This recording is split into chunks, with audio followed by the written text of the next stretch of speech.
Ձեր գերեզանցություն դեսպան, հարգելի գործընկերներ, հարգելի ներկաներ, այսօր շատ ուրախ ենք Հայաստանի պատմության թանգարանում, մեր մայր թանգարանում շարունակելու մեր հետաքրքիր բանախոսությունների շարքը և հատկապես դեռ անցած տարվանից գործող Մայր Աստվածություն Անահիտ Մարիամ միջազգային ցուցահանդեսի շրջանակներում։ Եվ այսօր շատ ուրախ ենք այս առթիվ Հայաստանում հյուրընկալելու Բրիտանական թանգարանի հունահռոմեական դեպարտամենտի ղեկավար դոկտոր Թոմաս Հարիսոնին, որը շատ հետաքրքիր մի բանախոսություն է համաձայնվել ներկայացնել Հայաստանում Անահիտ Աստվածուհու բրոնզե արձանից պահպանված երկու հայտնի ցուցանմուշների վերաբերյալ, որոնք բովանդակային կողմով հենց վերաբերվում են այս դեպարտամենտին։ Կարծում եմ բանախոսությունը պատմական է և նաև շատ կարևոր Հայաստանի պատմության թանգարանի, Բրիտանական թանգարանի համագործակցության կոնտեքստում։ Եվ ինչպես ցուցահանդեսը, այնպես էլ այս բանախոսությունը և դրա հետ կապված միջոցառումները կազմակերպվել են և Հայաստանի կառավարության և Հայաստանի և Մեծ Միացյալ Թագավորության դիվանագիտական ներկայացությունների ակտիվ աջակցությամբ։ Եվ այսօր մեզ համար մեծ պատիվ է, որ նաև բանախոսությանը ներկա է Հայաստանի Հանրապետությունում Միացյալ Թագավորության արտակարգ և լիազոր դեսպան պարոն Ջոն Գալահերը, որին և ուզում եմ սիրով ողջույնի խոսքի համար փոխանցել խոսափողը։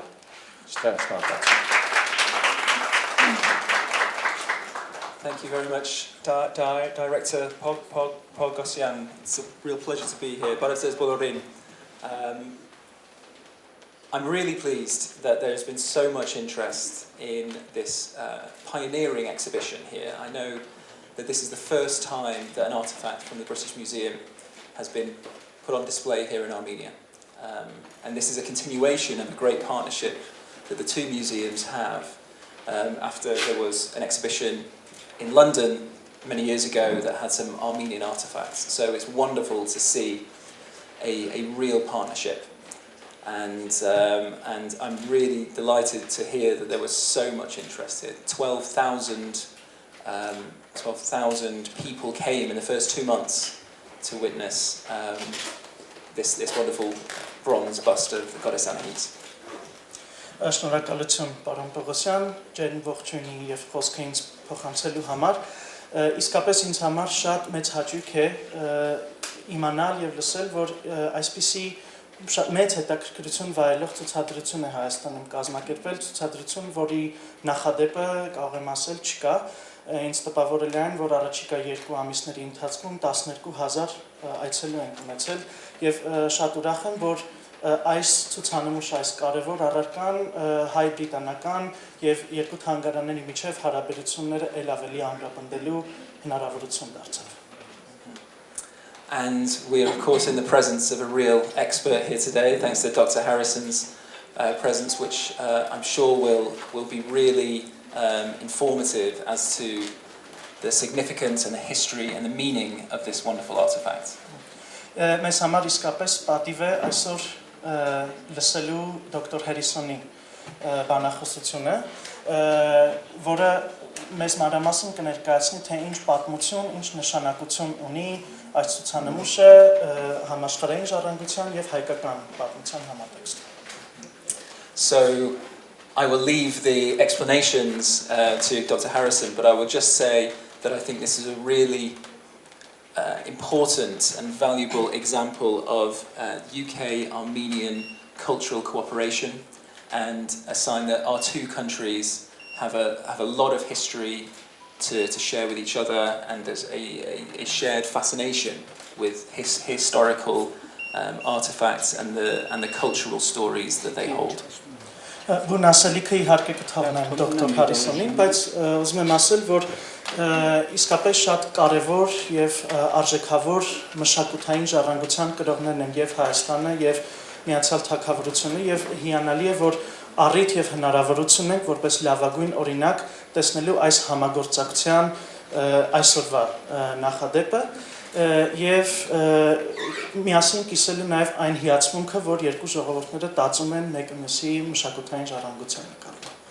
And I'm really pleased that this partnership is helping to allow Armenian people to see artifacts from their own culture and to learn more about that.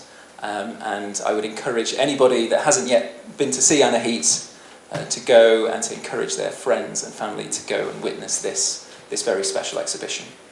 Ես շատ ուրախ եմ, որ այս համագործակցությունը հնարավորություն է տվել նաև Հայաստան բերել հայկական հայոց պատմության եւ հայկական մշակույթի համար այդքան կարևոր այս ցուցանմուշը Հայաստան եւ բոլոր նրանք, ովքեր դեռ հնարավորություն չեն ունեցել տեսնելու դիցու կիսանդրին, անպայման խրախուսում եմ այցելել տեսնել եւ ինչու՞ չէ նաև խրախուսել ձեր ընկերներին եւ բարեկամներին անել նույնը. So thank you once again to the Natural History Museum and to the British Museum for making this event happen. Thank you very much, Your Excellency. Շնորհակալություն մեծարգո դեսպան, դե ինչ ուզում եմ շնորհակալություն հայտնել դոկտոր Թոմաս Հարիսոնին այցի եւ այս կարևոր բանախոսությունը հանձնառնելու համար եւ սիրով խոսքը փոխանցել մեր հարգարժան գիտնականին. Խնդրեմ, սիրով.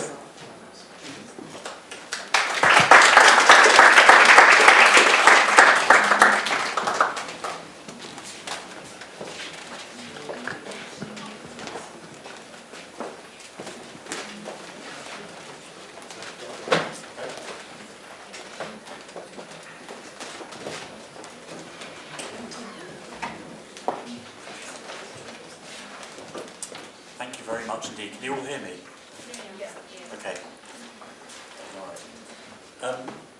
I'm so delighted to be here in Yerevan at the museum, and I first of all would like to say a huge thank you to the director, Dr. Bogosian, and all his colleagues here for an amazing welcome. First of all, I've eaten like a prince in the last 2 days, and they've looked after me beautifully, and it's been a real delight and a revelation to see the collections here. Ինձ համար գերագույն հաճույք է այսօր այստեղ գտնվելը եւ ուզում եմ շնորհակալություն հայտնել Հայաստանի ազգային պատմության թանգարանին, տնօրեն Պողոսյանին, իր գործընկերներին այս ջերմ ողջունի եւ հյուրընկալության համար. Վերջին 2 օրերի ընթացքում սնվել եմ արքայի պես եւ հայկական խոհանոցը եւ իհարկե թանգարանի հավաքածուն ինձ համար կարծես հայտնություն է. But it's also been important in other ways, and I'd like also to thank them for all the work and the dedication they put in to make this exhibition a reality and the partnership between the British Museum and Armenia a reality, because I'm aware how hard that is to do that work. Ես ուզում եմ նաև շնորհակալություն հայտնել իրենց ներդրած այս ողջ ջանքի համար, որտեղ գիտեմ, որ մեծ ջանք եւ եռանդ է պահանջում այսպիսի ցուցադրություն կազմակերպելը, համադրելը եւ իհարկե հայ-բրիտանական համագործակցությունը կյանքի կոչելու եւ կենթանի պահելու համար. And I think it's worth emphasizing that it's, as the director said, it's a historical event for the Anahitı to come to Armenia, for Armenia, but it's also a historical event for us in the British Museum as well. It's an event which I think is very important as a kind of new departure for how we operate. And I realise, writing my lecture, which you'll hear in a minute, how much there is for us to learn as well as the other way around from this kind of exchange. Երբ որ խոսքը գնում է Անահիտ Աստվածուհու կիսանդրու մասին, իհարկե ավելորդ չի լինի ասել, որ հայ ժողովրդի համար սա իսկապես շատ մեծ կարևորություն ունի եւ դա շատ լավ նշեց պարոն Պողոսյանն արդեն.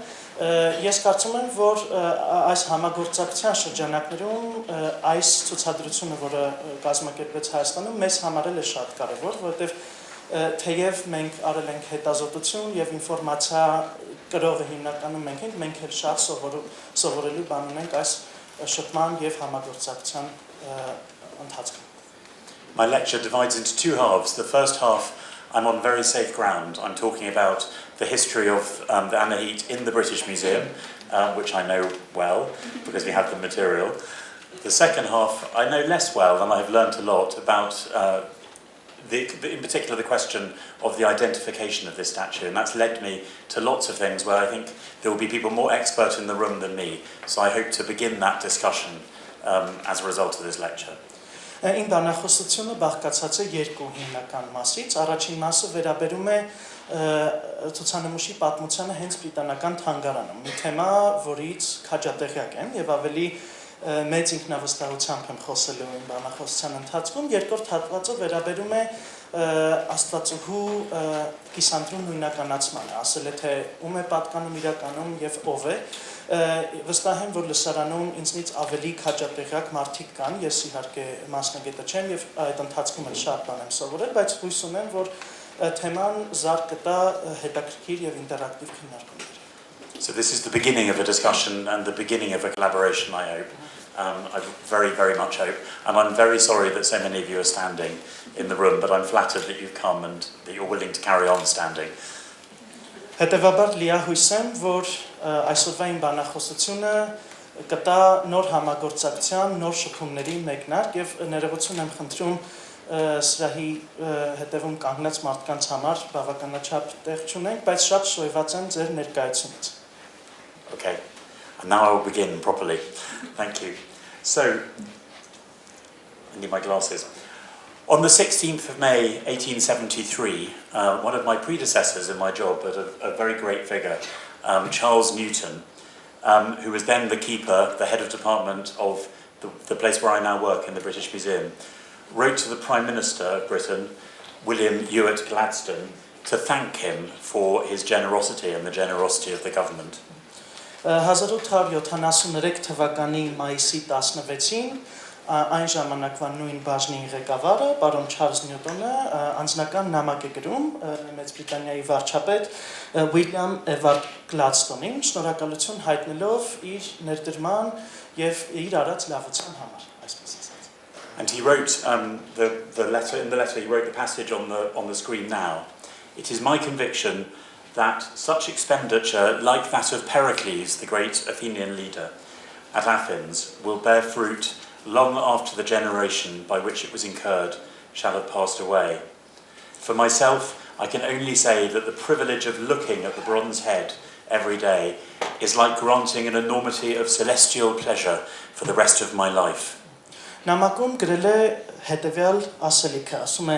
Իմ համոզմունքն այն է, որ նման ծախսերը, ինչպես օրինակ Պերիկլեսի օրոք Աթենքում արված ծախսերը, երկար ժամանակ անց պտուղներ կտան այն սերունդների համար, որոնք դրանք կատարել են։ Ինքս միայն կարող եմ ասել, որ ամեն օր բրոնզե գլխին այս կիսանդրուն նայելու արտոնությունը նման է երկնային անսահման հաճույք ստանալու ողջ կյանքիդ ընթացքում։ The object he's talking about, of course, is this one, which goes by many names: the Sataghyan Anahite, the Sataghyan Aphrodite, the Sataghyan Anahita, and so on.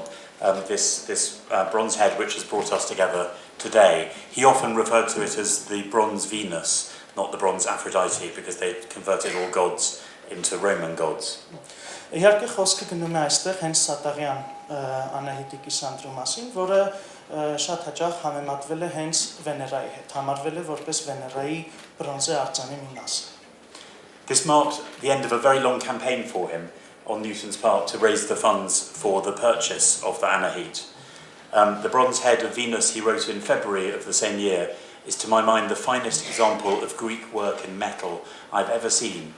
Indeed, I may say the work which in beauty of conception and mastery of execution has most claim to rank next to the marbles of the Parthenon. I have no words, he wrote, in which I could describe the charm of the bronze head on another occasion. 1873 թվականի փետրվարին նա եւս մեկ անգամ գրում է, որով կարծես թե ամփոփվում էր այս ցուցանմուշը ձեռք բերելու իր այդ արշավի ավարտն էր արդեն վկայակոչում, ասում է իմ կարծիքով դա հունական մետաղագործության ամենահիասքանչ օրինակն է, որ երբևէ տեսել եմ։ Իրականում կարող եմ ասել, որ այս ստեղծագործությունը իր գաղափարի գեղեցկությամբ եւ կատարման վարպետությամբ առավելագույնս արժանի է կանգնելու Պարթենոնի մարմարների կողքին։ He also undertook a public campaign, so he wrote a long article in the newspaper, the Times newspaper in London. He persuaded other great figures in the London art scene to write letters to the government and write letters to the newspaper to say how important the bronze Venus was. So he took on this big public role arguing for its purchase. Մոտ 2 ամիս անց գրում է ասելով, որ բառեր չունեմ նկարագրելու այն հմայքը, որ ունի այս բրոնզե գլուխը եւ իրականում նրա այդ ֆինանսական արշավը բավականին մեծ էր, նա մեծ հանրային ձայն բարձրացեց, այսպես ասած, դիմեց լրատվամիջոցներին, անգամ հարցազրույցներ էր վերցնում հենց բնակիչներից, որպեսզի իրականում կավանացույց տալ այն մեծ արժեքը, որ այս ցուցանմուշն ուներ այդ ժամանակ։ But I think what's most striking, what's most stands out from this period is how personal it was for this man, for Charles Newton, how personally he felt about his relationship with the goddess. When he is talking about, in that final letter of thanks, he mentions that there will be some benefit for future generations, but he isn't thinking about the public audience today. He's thinking about almost a kind of personal communion between him and the figure, the bronze Venus. Ինձ համար ապշեցուցիչ է այն, որ պարոն Նյուտոնի համար իրականում սա անձնական արժեք ունեցող ցուցանմուշ է եւ վարչապետին ուղղված վերջին նամակում նա շնորհակալություն հայտնելիս չի խոսում պաշտոնական տոնով, հա, դա պաշտոնական շնորհակալության նամակ չէ, այլ խոսելով նաեւ ապագա սերունդների մասին ցույց է տալիս, որ կարծես թե հետաքրքիր եւ շատ անձնական հաղորդություն ունի այս առարկայի հետ. He wasn't completely alone in this. He was the one who stood out. He was the leader, if you like. But there were others also who expressed the same enthusiasm. Photographs of her were included in books called things like Masterpieces of Antique Art, along with there are 25 images here from all museums in Europe, all included together. And the Anahite is one of those 25, just in the few years after her discovery.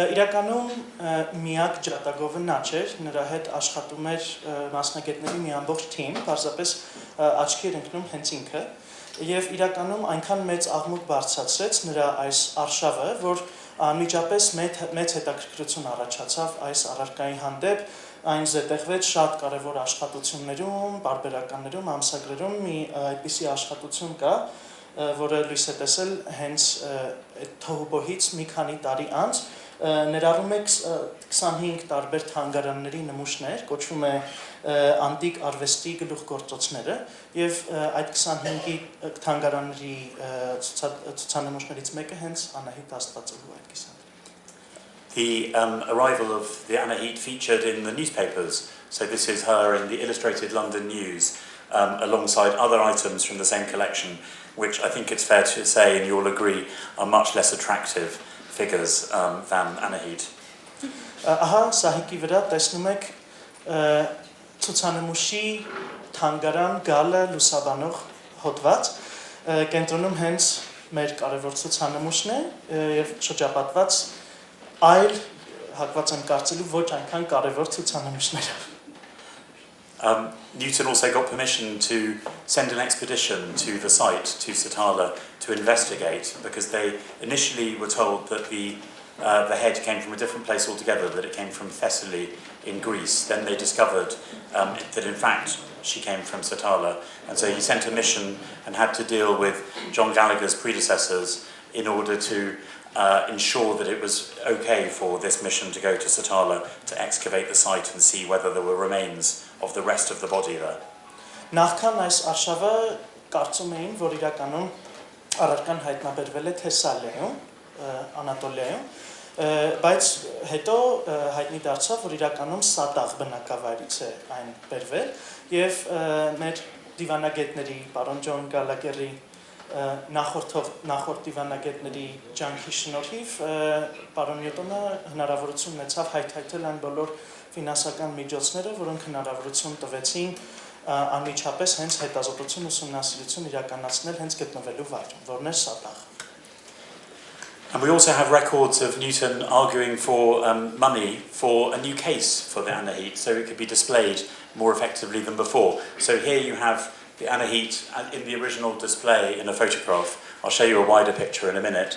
And there you have the letter from the director to the museum saying, yes, your request for a new stand and a glass screen is okay.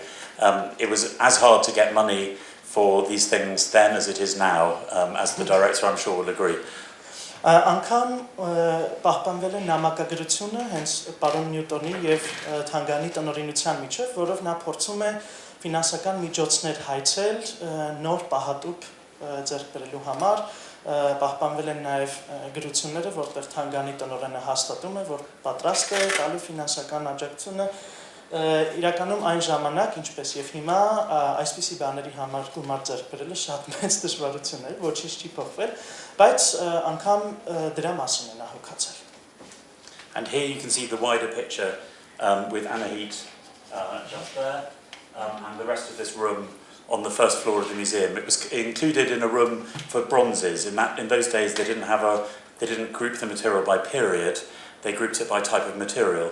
So you can see, for example, Etruscan bronze mirrors here and other bronze heads from the Roman period alongside her. But she is still, everything is very bunched together in those days in museum displays. But you can see that Anahite has pride of place in the center of the space.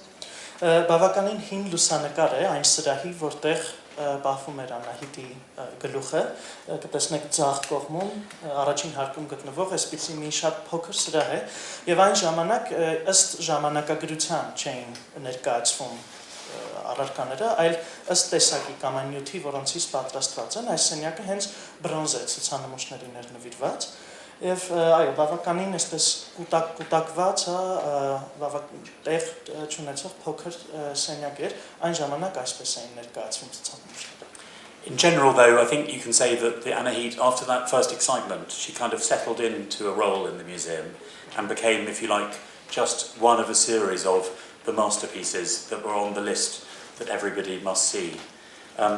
She's often also seen as a model of female beauty. That's often the way in which she is constructed.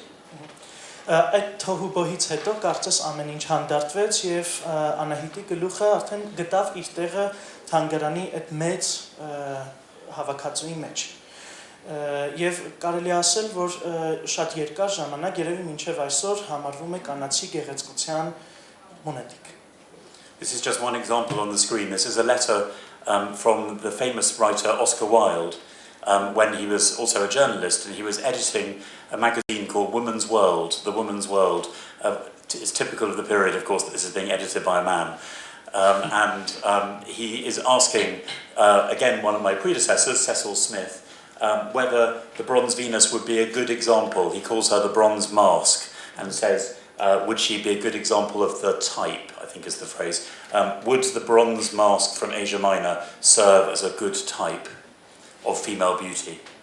Այս նամակը գրել է Օսկար Ուայլդը, ուղղելով իմ նախորդողներից Սեսիլ Սմիթին, որը իմ ժամանակին իմ պաշտոնն էր զբաղեցնում շատ տարիներ առաջ, եւ այն ժամանակ նա մի ամսագրի խմբագիր էր, որը կոչվում էր Կանանց աշխարհը, եւ կանացի գեղեցկությունն էլ այն թեմաներից էր, որոնք արծարծում էին։ Այս ցուցանմուշը անվանում է բրոնզե դիմակ, եւ նամակում ասում է փոքր Ասիայից հայտնաբերված այս ցուցանմուշը գուցե հենց կանացի գեղեցկության հիանալի օրինակ է։ But I think it's fair to say that in the 150 years since her discovery in Britain, no one has appreciated the Anahite more than that figure I began with, Charles Newton.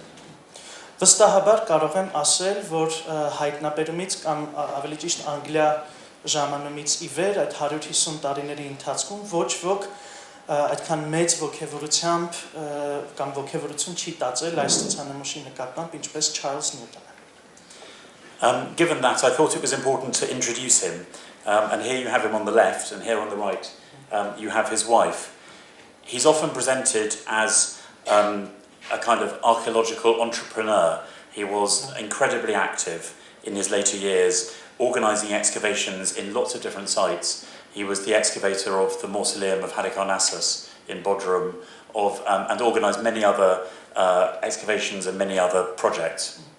Կարծում եմ հենց այդ ոգևորության եւ այդ նվիրման համար արժե որ վկայակոչենք այս մարդու անունը եւ ավելի մանրամասն խոսենք նրա մասին, ահա պատկերված է Չարլզ Նյուտոնը ձախ կողմում, աջ կողմում նրա կինն է, նրան կարելի է անվանել որպես հնագիտական ձեռնարկատեր, նա շատ ակտիվ էր իր գործունեության այդ տարիներին, բազմաթիվ ցուցադրություններ էր կազմակերպում, ֆինանսավորում, հայթայթում եւ կազմակերպում տարբեր հնագիտական արշավներ, պեղումներ եւ այլն.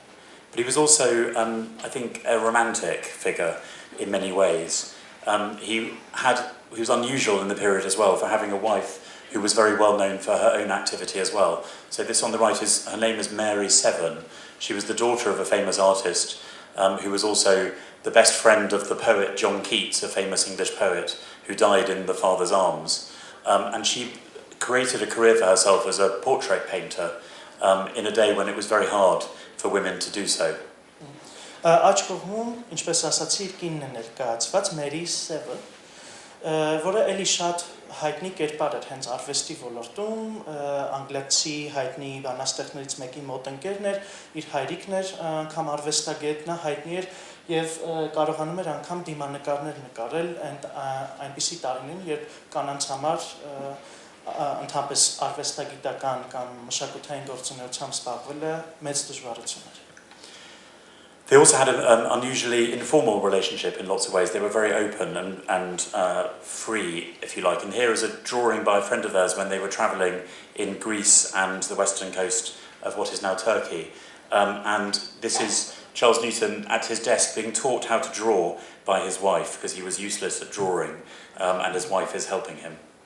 Հա տեսնում եք մի էսքիզ, որը նկարել է իրենց մոտ ընկերը, իրենց ճամփորդության ընթացքում այդ ժամանակ ճամփորդում էին Հունաստանով եւ Թուրքիայի այսօրվա Թուրքիայի արևմտյան ափով, այստեղ այդ ընթացքում ուղղակի ցույց է տալիս իրենց այդ ոչ ֆորմալ, շատ ընկերական եւ ազատ շփումը։ Երևում է հենց պարոն Նյուտոնը նստած եւ գլխին կանգնած կինը, որը նրան սովորեցնում է նկարել։ Նա այդ ձիրքով կարծես օժտված չէր։ She died at the age of 33, so she died very young from measles, which she caught from her children.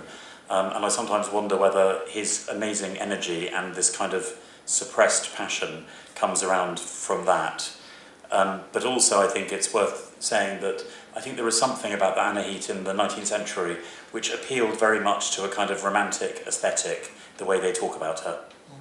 Կինը մահացել է շատ երիտասարդ տարիքում, 33 տարեկան հասակում, խոզուկից, եթե ճիշտ հասկացա։ Իրականում նրան կարելի անվանել, Նյուտոնին կարելի անվանել ռոմանտիկ կերպար, որովհետև իրականում կապը այս ցուցանմուշի Անահիտ Աստվածուհու գլխի հետ իրականում ցույց էր տալիս այն ընկալումը կանացի գեղեցկության եւ այն կապը կնոջ հետ, որ նա ժամանակին ունեցել է։ You can see this, I think, a little bit in the terms in which he talks about her, and indeed other people talk about her. So Newton, when he's writing about the Anahite, this is from the article in the Times, talks about the balance between superhuman majesty and a lifelike quality. The impression, he says, is of majestic, godlike beauty, simple but not too severe, with just enough of expression to give the face a human interest, and make us feel that the conception is the product of a human imagination, inspired by a divine theme. So you see it's a very romantic way of talking. Սա մի գրություն է, որի հեղինակը հենց էլի պարոն Նյուտոնն է, նկարագրությունը, ձևակերպումները էլի շատ ռոմանտիկ են իրենց բնույթով։ Նա կարծես փոխգործակցություն է տեսնում աստվածային գերազանցության եւ շատ իրական, կենսական պատկերի միջև եւ ես կընթերցեմ վերջին հատվածը իր ձևակերպման կտեսնեք թե որքան ռոմանտիկ է իրականում նրա ձևակերպումը սրա մասին առաջին տպավորությունը ներողություն որն առաջանում է այս բրոնզե գլուխը տեսնելիս վեհ աստվածային գեղեցկության զգացողությունն է, պարզ, բայց ոչ չափազանց խիստ, բավարար արտահայտչականությամբ, որպեսզի դեմքին մարդկային հետաքրքրություն հաղորդի եւ մեզ ստիպի զգալ, որ այս կերպարը ծնունդ է առել մարդու երևակայության մեջ, ներշնչված աստվածային թեմաներից, որպես մահկանացու էակի մի փորձ մարմնավորելու իր պատկերացումը անմահի մասին.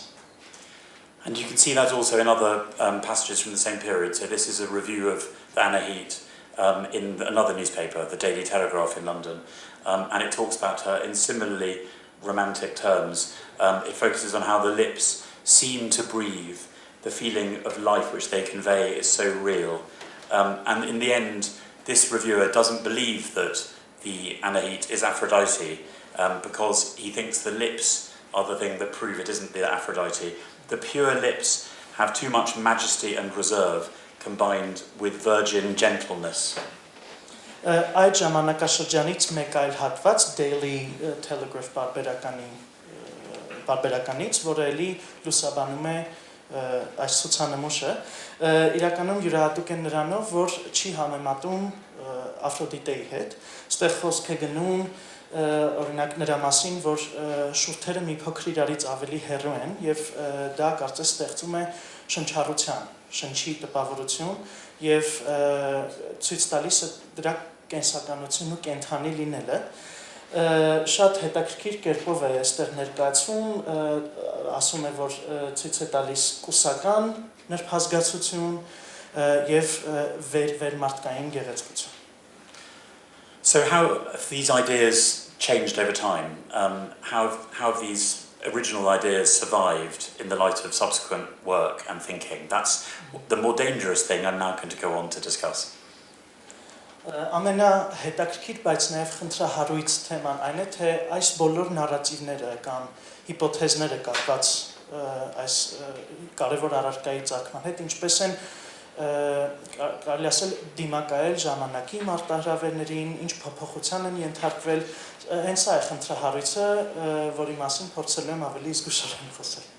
I think in the British Museum we've been inclined sometimes to just recycle the views of previous generations or to adapt slightly, rather than what I will try and do, which is to interrogate the assumptions which have been made over time. Իհարկե Բրիտանական թանգարանում մենք ըստ ավանդության փորձում ենք անպայման հաշվի առնել եղած վարկածները, եղած ընկալումը, եղած պատմությունը, մի փոքր հարմարվելով եւ ընկալելով դա հենց մեր աշխատանքի մեջ, բայց իմ բանախոսության ընթացքում ես ավելի շատ փորձել եմ հենց հարցականի տակ դնել այդ եղած պատկերացումները, որպեսզի հասկանանք, թե իրականում ճշմարտությունը որն է. So first on the issue of date, the date at which it was made, it seems to have slipped very early. So you remember that Newton said that it was from the age of the Parthenon, from the 5th century BC. Այն ժամանակ Նյուտոնը կարծում էր, որ իրականում առարկան Պարթենոնից է, Քրիստոսից առաջ 5-րդ դարի ցուցանմուշ. But just a few years later, he seems to have changed his mind. So this is in 1880, and this is a report of a lecture he gave in the newspaper. And here he's talking about it as 4th century, and from the school of Praxiteles, the famous sculptor. Մի քանի տարի անց, 4 տարի հետո 1880 թվականին արդեն լույս է տեսնում այս կարճ ակնարկը, որը ամփոփում է իր ներկայացած բանախոսություններից մեկը, այստեղ նա արդեն իր կարծիքը լիովին փոխում է եւ վերագրում է գործը Praxitelesին, հայտնի քանդակագործին 4-րդ դարի եւ ասում որ այո, իսկապես 4-րդ դարին է նշել. The reason for that is I'll come back to later, but it's the discovery of the hand a few years later which has changed his mind. Պատճառն իրականում ձեռքի մի մասն էր, որը հայտնաբերվել է մի քանի տարի անց. The catalogue of bronzes which we did at the end of the 19th century also gives it a similar kind of date. It's said to be a Greek bronze of the best period, but then they make it the mid-4th century and connect it again to Praxiteles. Համարում են 4-րդ դարի բրոնզե քանդակագործության լավագույն նմուշներից մեկը եւ այդ նոր հայտնաբերումը, ձեռքի հայտնաբերումից հետո արդեն նա ավելի հակված է լինում մտածելու, որ համեմատելով ուրեմն հավաքածուն եղած մյուս բրոնզե առարկաների հետ պետք է որ լինի 4-րդ դարից Քրիստոսից հետո. More recently, the date has kind of slipped down, and now people talk about it. So my curator colleagues in the past talked about it as 2nd century BC, so still Hellenistic, but 2nd century BC for two reasons, which I'll come on to. One is just the style of it, and comparing it to other sculpture and other bronzes, and the other one is the thinness of the bronze casting, which they think is a matter of technique. Իրականում այս թիվը դարի թե երբ այն ստեղծվել շատ է տատանվել ժամանակի ընթացքում, այլ հետազոտողներ հետո սկսում են մտածել, որ Քրիստոսից հետո երկրորդ դարի գործ է. Before Christ? Before Christ. Ներողություն, Քրիստոսից առաջ երկրորդ դար երկու պատճառով, դեռ հելենիստական, բայց իհարկե ավելի վաղ ժամանակաշրջանի երկու պատճառով, նախ հենվելով հենց հիմնականում ոճի, ստեղծագործության ոճի վրա եւ երկրորդ հանգամանքն այն էր, որ լիցքը մետաղի բավականին բարակ էր. The truth is, though, it's very difficult, and you can be as good a judge as me and as good a judge as anyone else of this question when it comes to casting. So, or in terms of style. So, for example, sorry, that's from the catalogue. Here we have a catalogue from 2001 from a famous exhibition in America. And here Necessian attributes it to a different artist, to Skopas in the 4th century. And that's based on the similarity with this and similar heads. For him, it's the eyes, the deep-set gazing eyes, the intensity of the gaze, and sometimes also the turn of the head is a feature which makes him think of this sculpture. Իրականում, երբ խոսքը գնում է ոճի եւ օրինակ լիցքի հաստության կամ առանձնահատկությունների մասին, դատը հանձնում եմ ձեզ, բոլորս կարող ենք դատողություններ անել, բայց մի ցուցադրության շրջանակներում համադրող Վրեժ Ներսեսյանը մի այսպիսի հավաքածու է կազմել, որտեղ այն վերագրում է հենց Սկոպասին, շուտ համեմատում է մեկ այլ գործի հետ, որը ստեղծվել է Սկոպասի կողմից, այստեղ Հիգեան է, Աթենա Ալեա տաճարից, Աթենքի, նա այստեղ խոսում է ցածր ու լայն ճակատի եւ լարված հայացքով նայող խոր նստած աչքերի մասին, ուշադրություն է դարձնում մեծ ու ծանր քթին, որոնք համարում է խիստ բնորոշ հենց այս քանդակագործի կերտած գլխաքանդակների վառ արտահայտված անհատականությանը. But these are very difficult conclusions to make because, for example, with the technical issue of the casting, we have so few examples from antiquity, less than 100 similar items. So it's the classic problem that you don't have a statistical base from which you can draw a solid conclusion. Իրականում այսպիսի մեծ վստահությամբ նմանատիպ եզրահանգման գալը մի փոքր խնդրահարույց եւ վիճահարույց է, որովհետեւ իրականում համեմատության համար ամուր հենքել չկա. Մենք այս ժամանակաշրջանի հենց այս տիպի շատ փոքր թվով գործեր ունենք 100-ից պակաս եւ լուրջ համեմատականներ տանել եւ այդպիսի մեծ վստահությամբ վերագրել կոնկրետ քանդակագործի ես օրինակ խոսափեի. And I think there are similar problems with the issue of style because again, you can have, not everything works in a kind of clear progress, and you can have artists who look back to previous generations and so on. And also the whole question of dating often becomes one about value and wanting an early date for the sake of wanting an early date. Դա ոճի մասին, ներողություն տեխնիկական առանձնահատկությունների մասին, բայց ոճն է պակաս խնդրահարույց չէ, որովհետև իրականում ժամանակագրելը կոնկրետ առարկան, ասելը թե որ ժամանակաշրջանի է եւ այլն իսկապես մեծ ջանքեր պահանջող մի բան է, որի արդյունքում նաեւ պարզ է դառնում այդ ցուցանմուշի արժեքը, այսինքն դա այդքան միանշանակ չէ, շատ բաներից է այն կախված. So this is another alternative kind of comparison you can make. So here you have a writer, a very good expert, saying that again the turn of the head and then the technique for the hair, where the hair is very kind of deeply set, makes it more like this model on the left, which is the Pergamum altar from the 2nd century BC, which is now in the museums in Berlin. Մեկ այլ համեմատական, որը տարվել է Սարա Իմերվարի կողմից, այստեղ նա ավելի շատ ուշադրություն է դարձնում գլխի այդ դրամատիկ թեքությանը, որ մի կողմ է նայում, եւ իհարկե մազերի, ծամերի այդ աչքի ընկնող տեսքին եւ համեմատում է հենց Պերգամոնի մեծ տաճարի այդ պատի հետ. I think this position is the one that has become, because it's the most recent, has become the kind of established position in European books on art of this period. But I don't know it's particularly authoritative, and to my mind, maybe this is a slightly better comparison. Իրականում, քանի որ ամենավերջերս, ամենաթարմ համեմատությունն է կամ ասելիքը այս ժամանակաշրջանի արվեստի հետ կապված, կարծես թե գոնե եվրոպական գիտական համատեքստում այս պահին վերջին խոսքը Իմերվարի ասածն է, բայց այս համեմատությունն էլ պակաս արժանահավատ չի կարելի համարել, չգիտեմ. You choose. 4th century, 2nd century. Ձեր կարծիքով 4-րդ դարի է, թե Քրիստոսից առաջ 2-րդ դար? Second.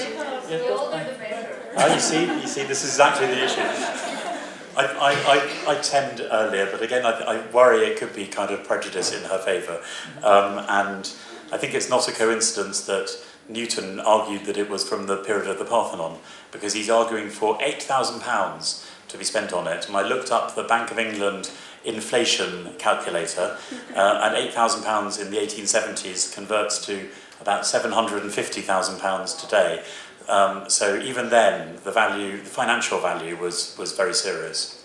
Իրականում հենց խնդիրը դա է, բոլորն ուզում են, որքան հնարավոր է հին լինի, եւ պարոն Նյուտոնին էլ կարելի է ինչ-որտեղ հասկանալ, որովհետեւ ամեն դեպքում մարդը 8000 ֆունտ գումարի կարիք ուներ այդ ժամանակ, եւ պետք էր այո, կարելի ասել ավելի արժանահավատ դարձնել կամ ավելի լավ հիմնավորել գումարի այդ հայցը.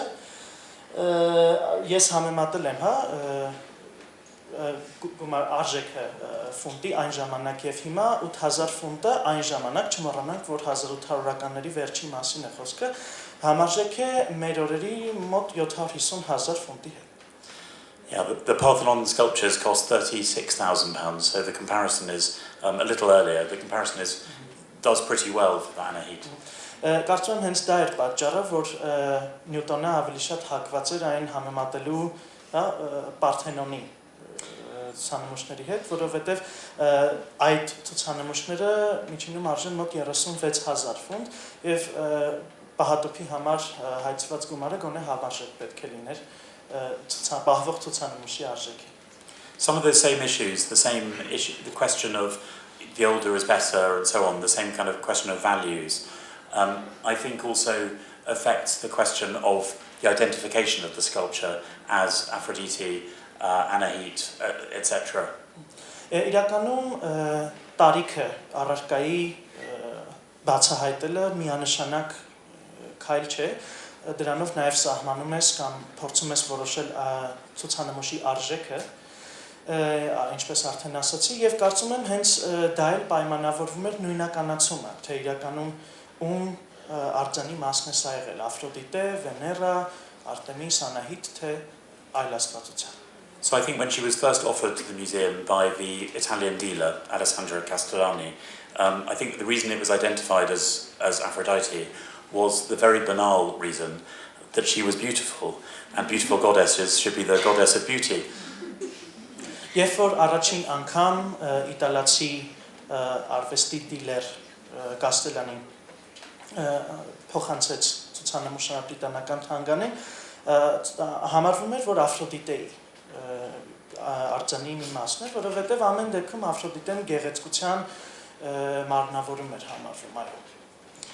The fact then that the hand was discovered a couple of years later, and that the hand appeared to be holding fabric, meant that it became, the kind of first thesis was that it was a copy of, which I don't believe it's a copy of the Aphrodite of Cnidos of Praxiteles. Here you have a famous model. You have one, of course, in your own museum here in the exhibition. And on the right, a coin showing how commonly distributed, this is a coin of Knidos, how commonly distributed the image was.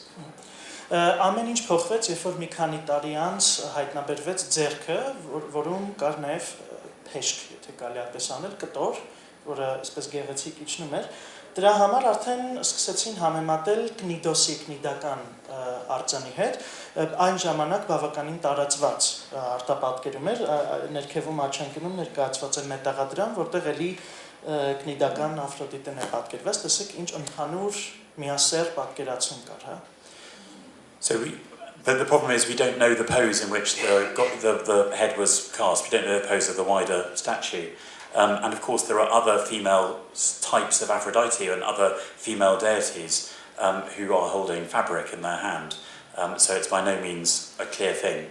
Իրականում մենք չգիտենք, թե արձանի վրա այնինչ տեսք է ունեցել եւ մարմնի մյուս մասը իրականում ինչպիսին է եղել, չմոռանանք, որ կային նաեւ Աֆրոդիտեի այլ արձաններ եւ Աֆրոդիտեից զատ նաեւ այլ կին աստվածությունների արձաններ։ Դրա համար հստակ նույնականացնելը եւ սահմաններ առաջադրելը մի փոքր ավելի դժվար է։ Another kind of ideological reason why maybe it was identified as Aphrodite comes from this review of that book, Masterpieces of Antique Art, in an Australian newspaper, where effectively it says that other museums have their famous Venus. Now the British Museum has its famous Venus. So it can be now on the same level as the Louvre in Paris or the Vatican in Rome.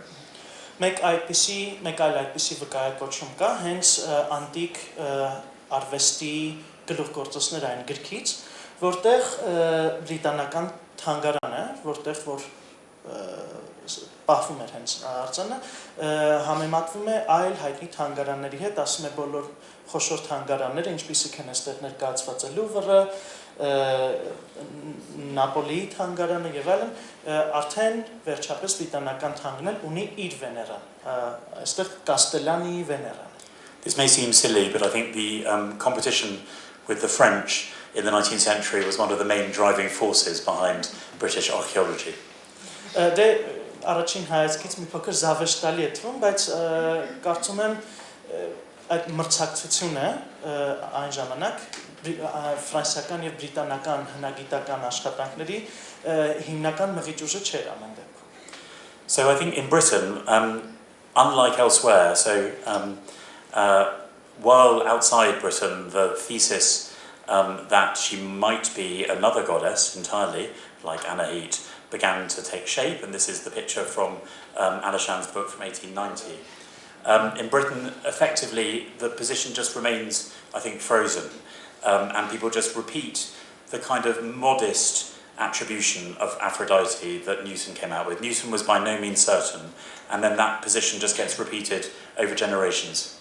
Արդյոք ում կիսանդրին է մի հարց է, որը իհարկե պահանջում է պատասխան, եւ երբ որ ինչ որ պատասխան դրան տրվում է, երկար ժամանակ այդ պատասխանն է ընկալվում որպես ճիշտ պատասխան եւ դա սառում է, այդպես մնում է, մարդիկ կարծես թե խոսույթում հենց դա են կրկնում, համարվում էր, որ Աֆրոդիտեին է, ինչպես Նյուտոնն էր ասել, բայց Նյուտոնն ինքը վստահ չէր։ Երկար ժամանակ հետո արդեն Անգլիայի սահմաններից դուրս այլ երկրներում սկսում էին նոր տեսություններ ձևավորվել, առայն թե ում կարող է սա պատկանել իրական։ Only recently, when the gallery, the Hellenistic gallery, was redone in the 1990s, in 1995, was the label changed. I think this was when the label was changed to say this. Head from a bronze cult statue of Anahita, a local goddess shown here in the guise of Aphrodite. And our online catalogue says something very similar. It says bronze head from a cult statue of Anahita in the guise of Aphrodite or Artemis. Նախորդ սահիկում մենք տեսանք Ղևոնդ Ալիշանի գրածը հենց այդ տեսություններից մեկի հետ կապված, որտեղ արդեն համեմատում է Անահիտի հետ 1990-ականներին, եթե ճիշտ եմ հիշում, արդեն պիտակը փոխվեց մեր թանգարանում եւ ցուցանմուշը ներկայացում էր որպես Փոքր Ասիայի Սատաղում հայտնաբերված բրոնզե արձանիկ, բայց ներկայացում է որպես in the guise of Aphrodite, In the guise of Aphrodite, yeah. Aphroditei կերպարանքով. So I don't know what you think of this. At one level, I think it's probably an admirable concession, if you like, to the uncertainty. It's a way of saying we don't know, and maybe it's somewhere in between, which is what I'm going to be talking about.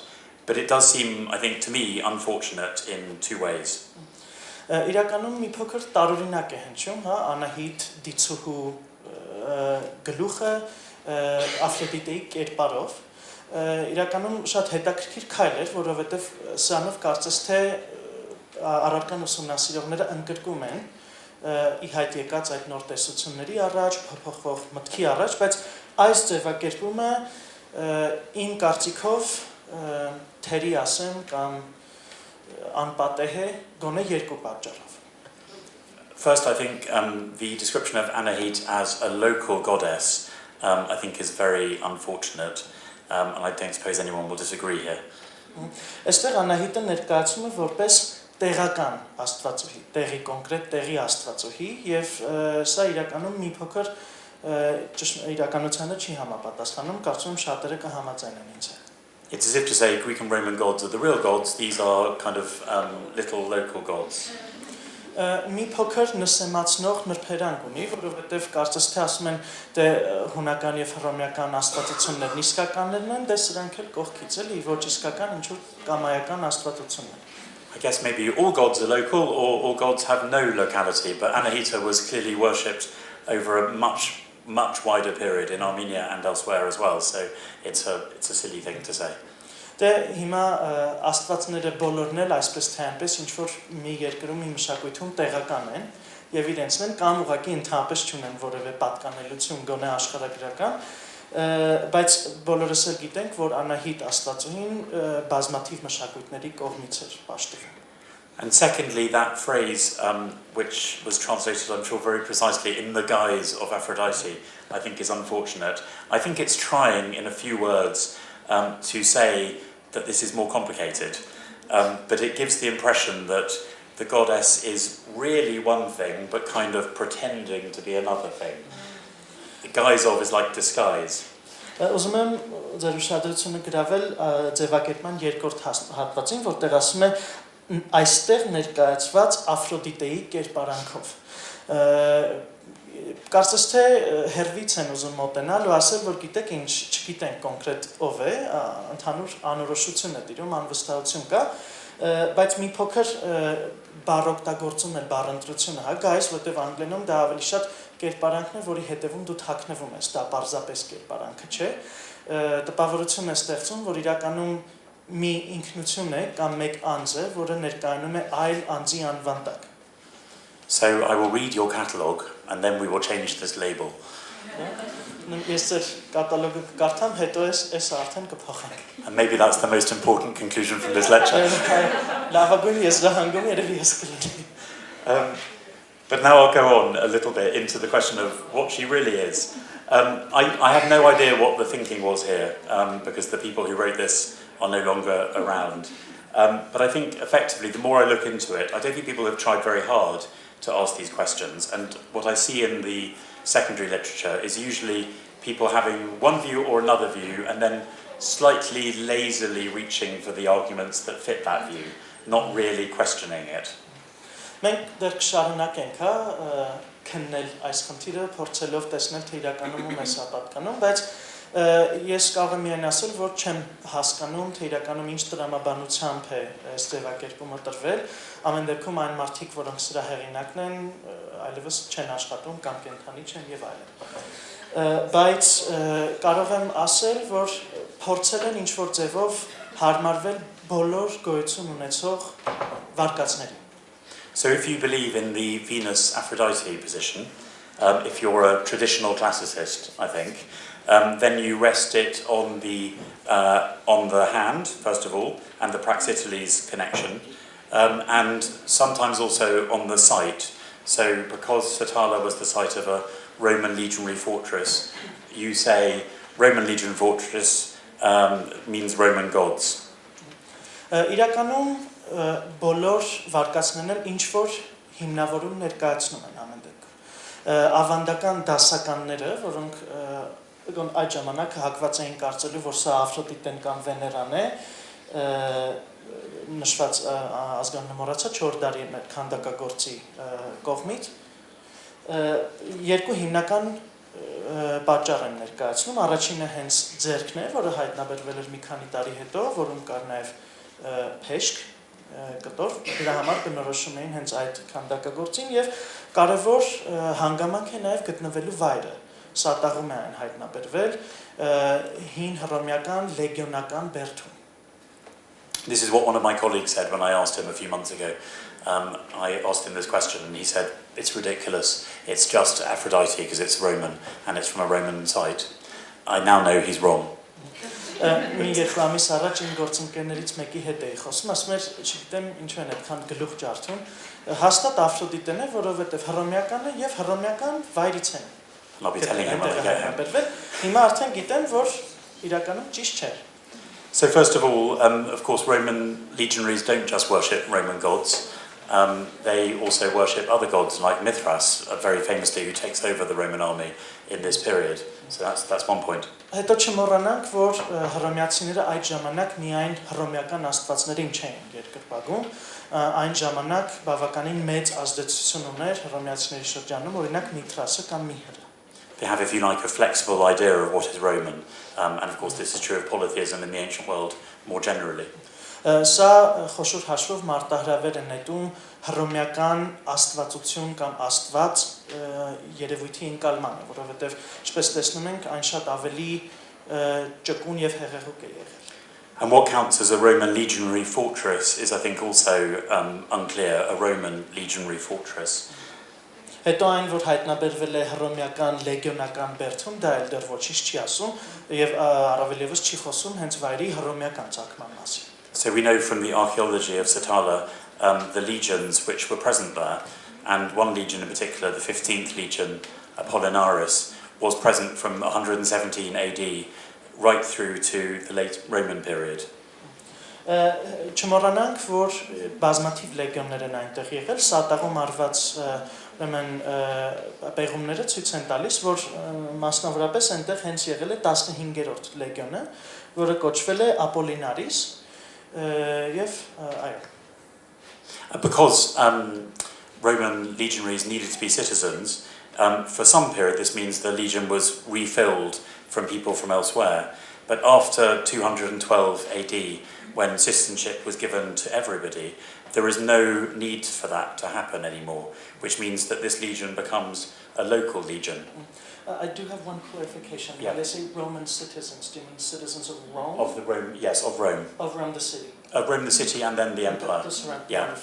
15-րդ լեգիոնը այստեղ ծառայել է, այսպես ասենք, 117 թվականից մինչև հռոմեական կայսրության ավարտը ստացան, բավականին երկար ժամանակ, բայց այն ժամանակ այսպիսի մի դժվարություն կար, այն ժամանակ ծառայության ընդունում էին հենց Հռոմի եւ այդ ժամանակվա հենց բուն կայսրության քաղաքացիներին, դա պարտադիր պայման էր։ Սակայն երրորդ դարի սկզբից հետո, արդեն 220-ական թվականներից հետո, այս խնդիրը չկար։ Բոլոր այդ հպատակ տարածքների քաղաքացիները եւս կարող էին արդեն ներգրավել եւ այս պայմանը արդեն դադարում է գոյություն ունենալուց։ In this context, does it even make sense to call it a Roman legion, or should we think of a Roman Armenian legion or an Armenianized Roman legion? It's a much more complicated reality. Sorry.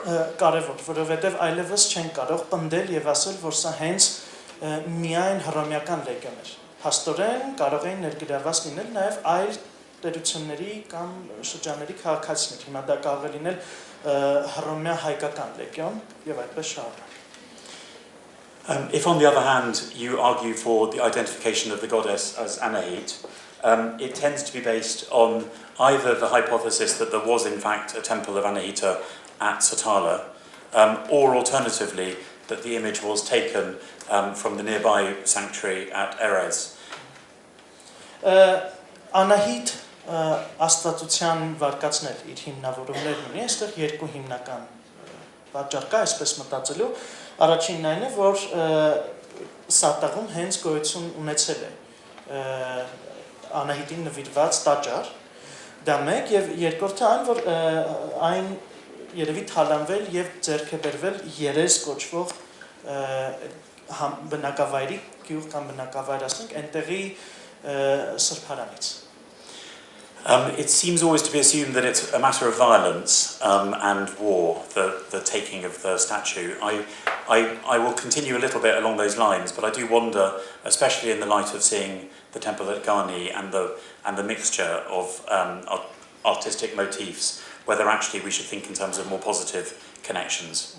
Իրականում միանգամից հակված ենք մտածելու, որ կոնֆլիկտի, հակամարտության կամ պատերազմական իրավիճակներում են այս գործերը թալանվել կամ ձեռք բերվել, հայտնաբերվել եւ տարվել այլտեղ, բայց օրինակ Գառնու տաճարը տեսնելուց հետո, հատկապես ուշադրություն դարձնելով ճարտարապետական մոտիվներին, կարծում եմ, որ չի կարելի բացառել, ամբողջությամբ բացառել ավելի դրական փոխհարաբերությունները այս ժողովուրդների միջեւ.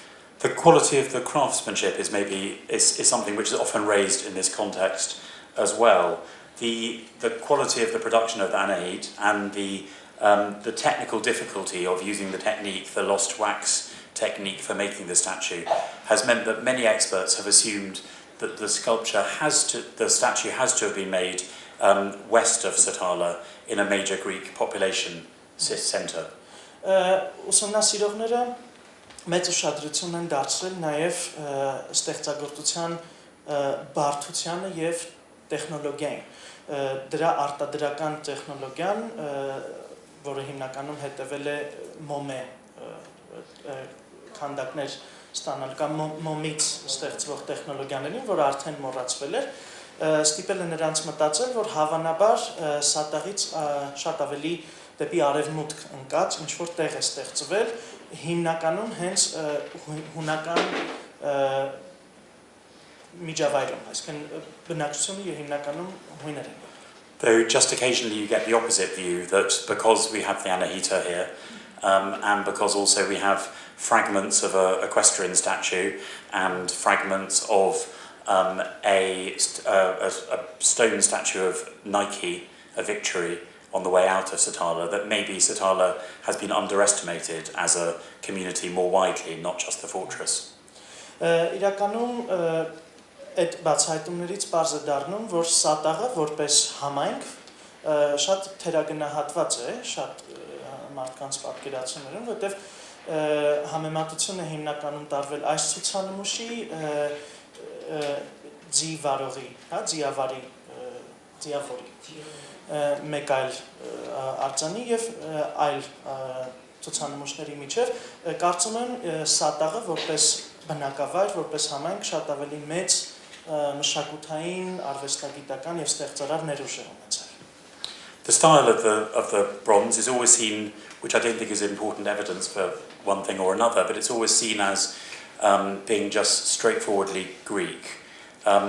I have just one question about that, which I have no answer to, which is the one thing that really stands out from the sculpture, from the bronze, in my view, is this little detail of the hair, and there are similar ones. It looks a bit like a scorpion to me, for some reason. And then there are other ones by the ear as well, which you can look at. And there is simply no parallel for this in Greek bronzes or Greek sculpture that I have been able to find. If anyone has ideas of what the symbolism of this means, but it's very, very distinctive.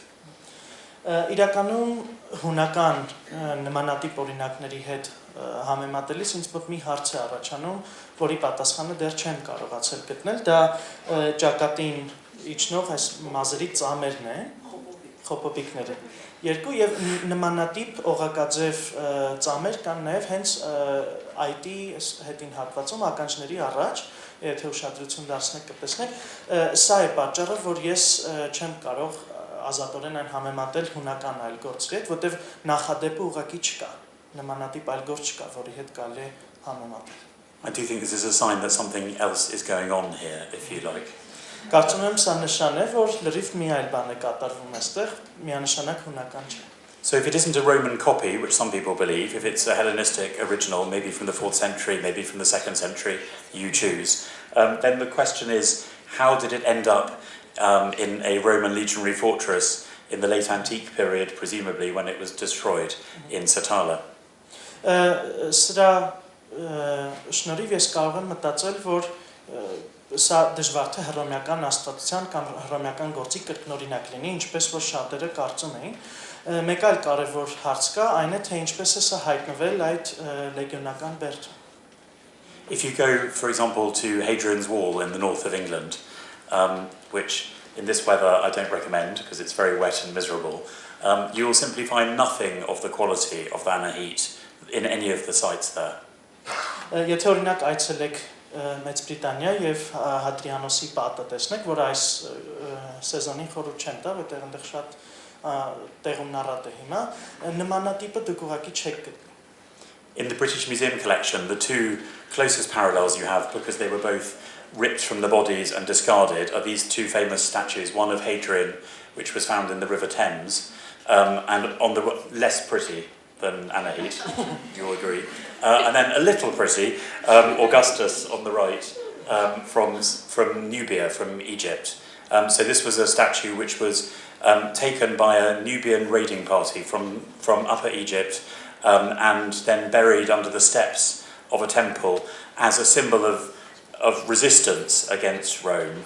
And I think it's easy to assume something similar is going on with Hadrian's head being chopped off. But this is very different from a goddess. Միակ երկու ցուցանիշները, որոնց հետ մի քիչ գոնե կարելի է համեմատել Անահիտ Աստվածու գլուխը, այս երկու ցուցանմուշներն են։ Առաջինը հենց Հադրիանոսինն է, որը հայտնաբերվել է Թեմզագետի ջրերում, եւ երկրորդը Օգոստոս կայսեր այս գլուխն է, որը նուբիացի արշավորդները Եգիպտոսի հյուսիսային հատվածից արշավել են, ինչ որ տեղից հայտնաբերել են եւ հետո թաղել են նուբիական ինչ որ աստվածությանը նվիրված տաճարի աշտանների տակ, որպես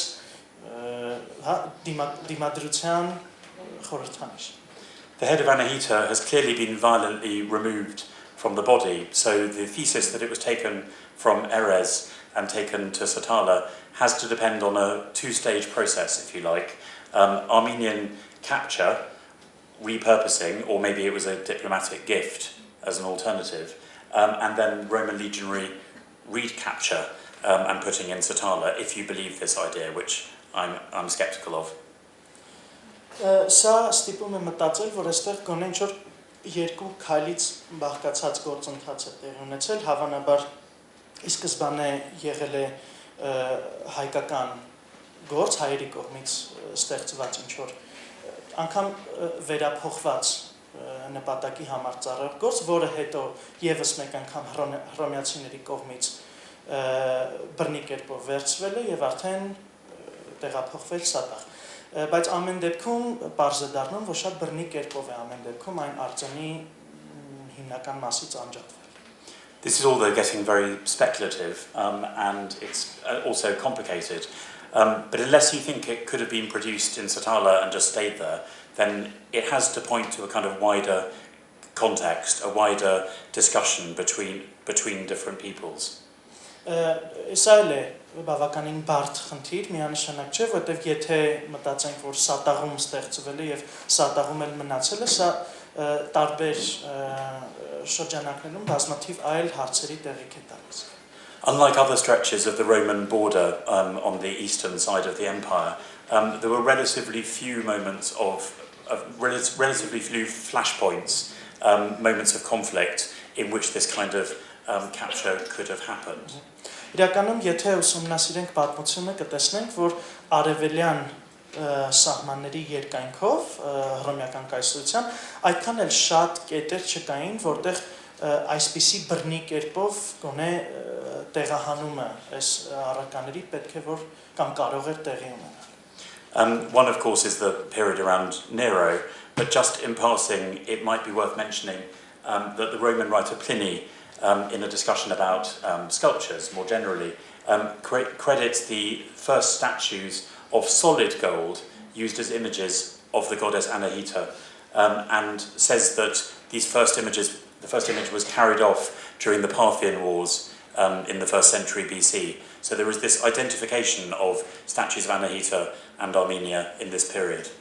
Որոշ հիշատակումներ ամեն դեպքում կան, որոնք օգնում են որոշակիորեն նույնականացնել, հա, արձանի պատկանելությունը, հիմնական, այսպես ասած, այն թեժ ժամանակաշրջանը հենց Կորբուլոնի արշավանքներն էին, Ներոնի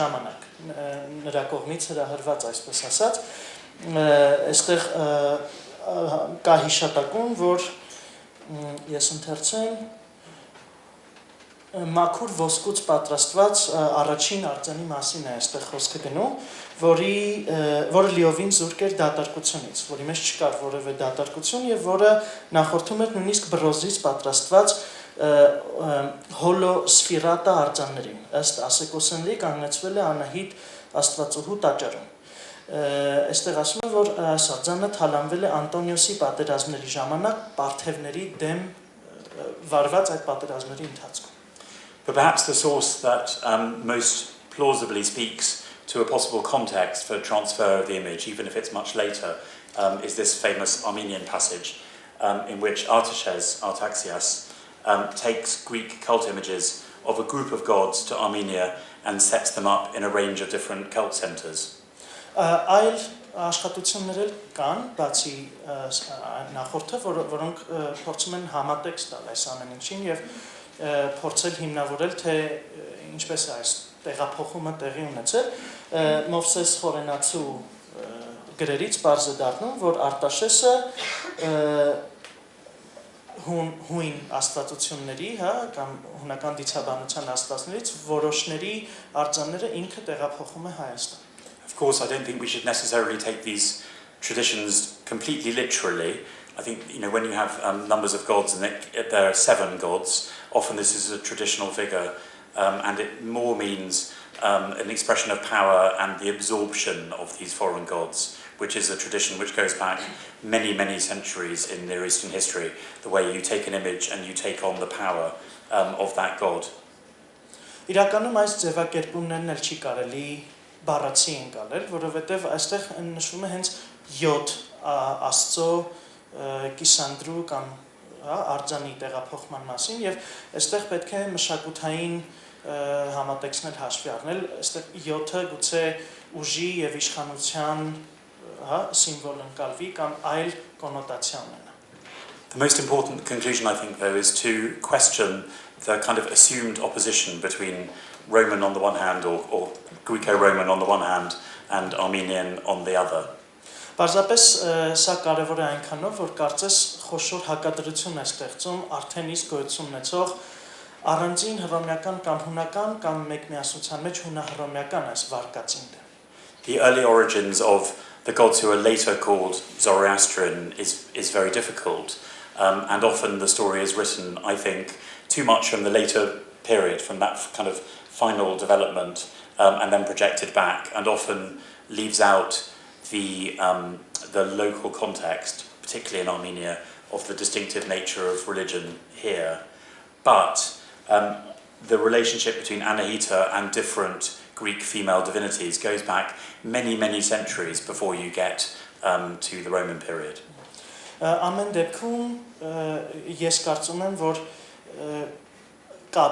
կապեր ստեղծել է Անահիտի այս գլխի եւ օրինակ զրադաշտականության հետ էլի միանշանակ չէ, որովհետեւ եթե անգամ ավելի բնորոշ է զրադաշտականության ավելի ուշ փուլերին եւ դրա դրսեւորումներին, էլի միանշանակ չէ, որովհետեւ տեղական համատեքստը, կրոնամշակութային կոնտեքստը հաշվի չի առնվում այստեղ եւ չմոռանանք, որ նախքան հռոմեական ժամանակաշրջանը այս աստվածությունները դեռ շատ երկար ժամանակ կապի մեջ եղել են, ինչ որ շփում ամեն դեպքում եղել է։ So the Greek historian Herodotus, on whom I wrote my first book 25 years ago, on religion in Herodotus, he has a famous passage when he's talking about Persian religion, and he says that they later learnt to sacrifice to the heavenly Aphrodite from the Assyrians and the Arabians. And then the crucial bit is this final passage. She is called by the Assyrians Mylitta, by the Arabians Alilat, and by the Persians Mitra.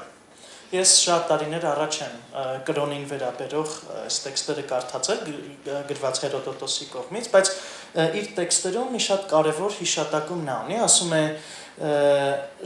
շատ ավելի ուշ նրանք սովորում են զոհ մատուցել երկնային Աֆրոդիտեին, որը վերցրել էին ասորացիներից եւ արաբներից։ Այնտեղ ասում է, որ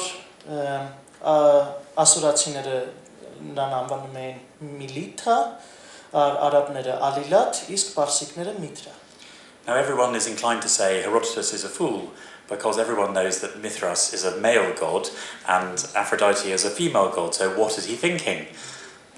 Առաջին հայացքից տպավորություն է առաջանում քեզ մոտ, որ հիմարություն է այստեղ գրել, սխալ ձևակերպում է տվել, որտեղ համեմատում է Միթրասի կամ Միհրի հետ, որը արական սերի աստվածություն էր, այնինչ այստեղ խոսքը գնում է կնոջ մասին։ But probably what he's thinking is something etymological. He's always making connections with names, and he sees the name Mitra, and he thinks it is like the Greek word for mother, Miter, and so he thinks it must be a female divinity.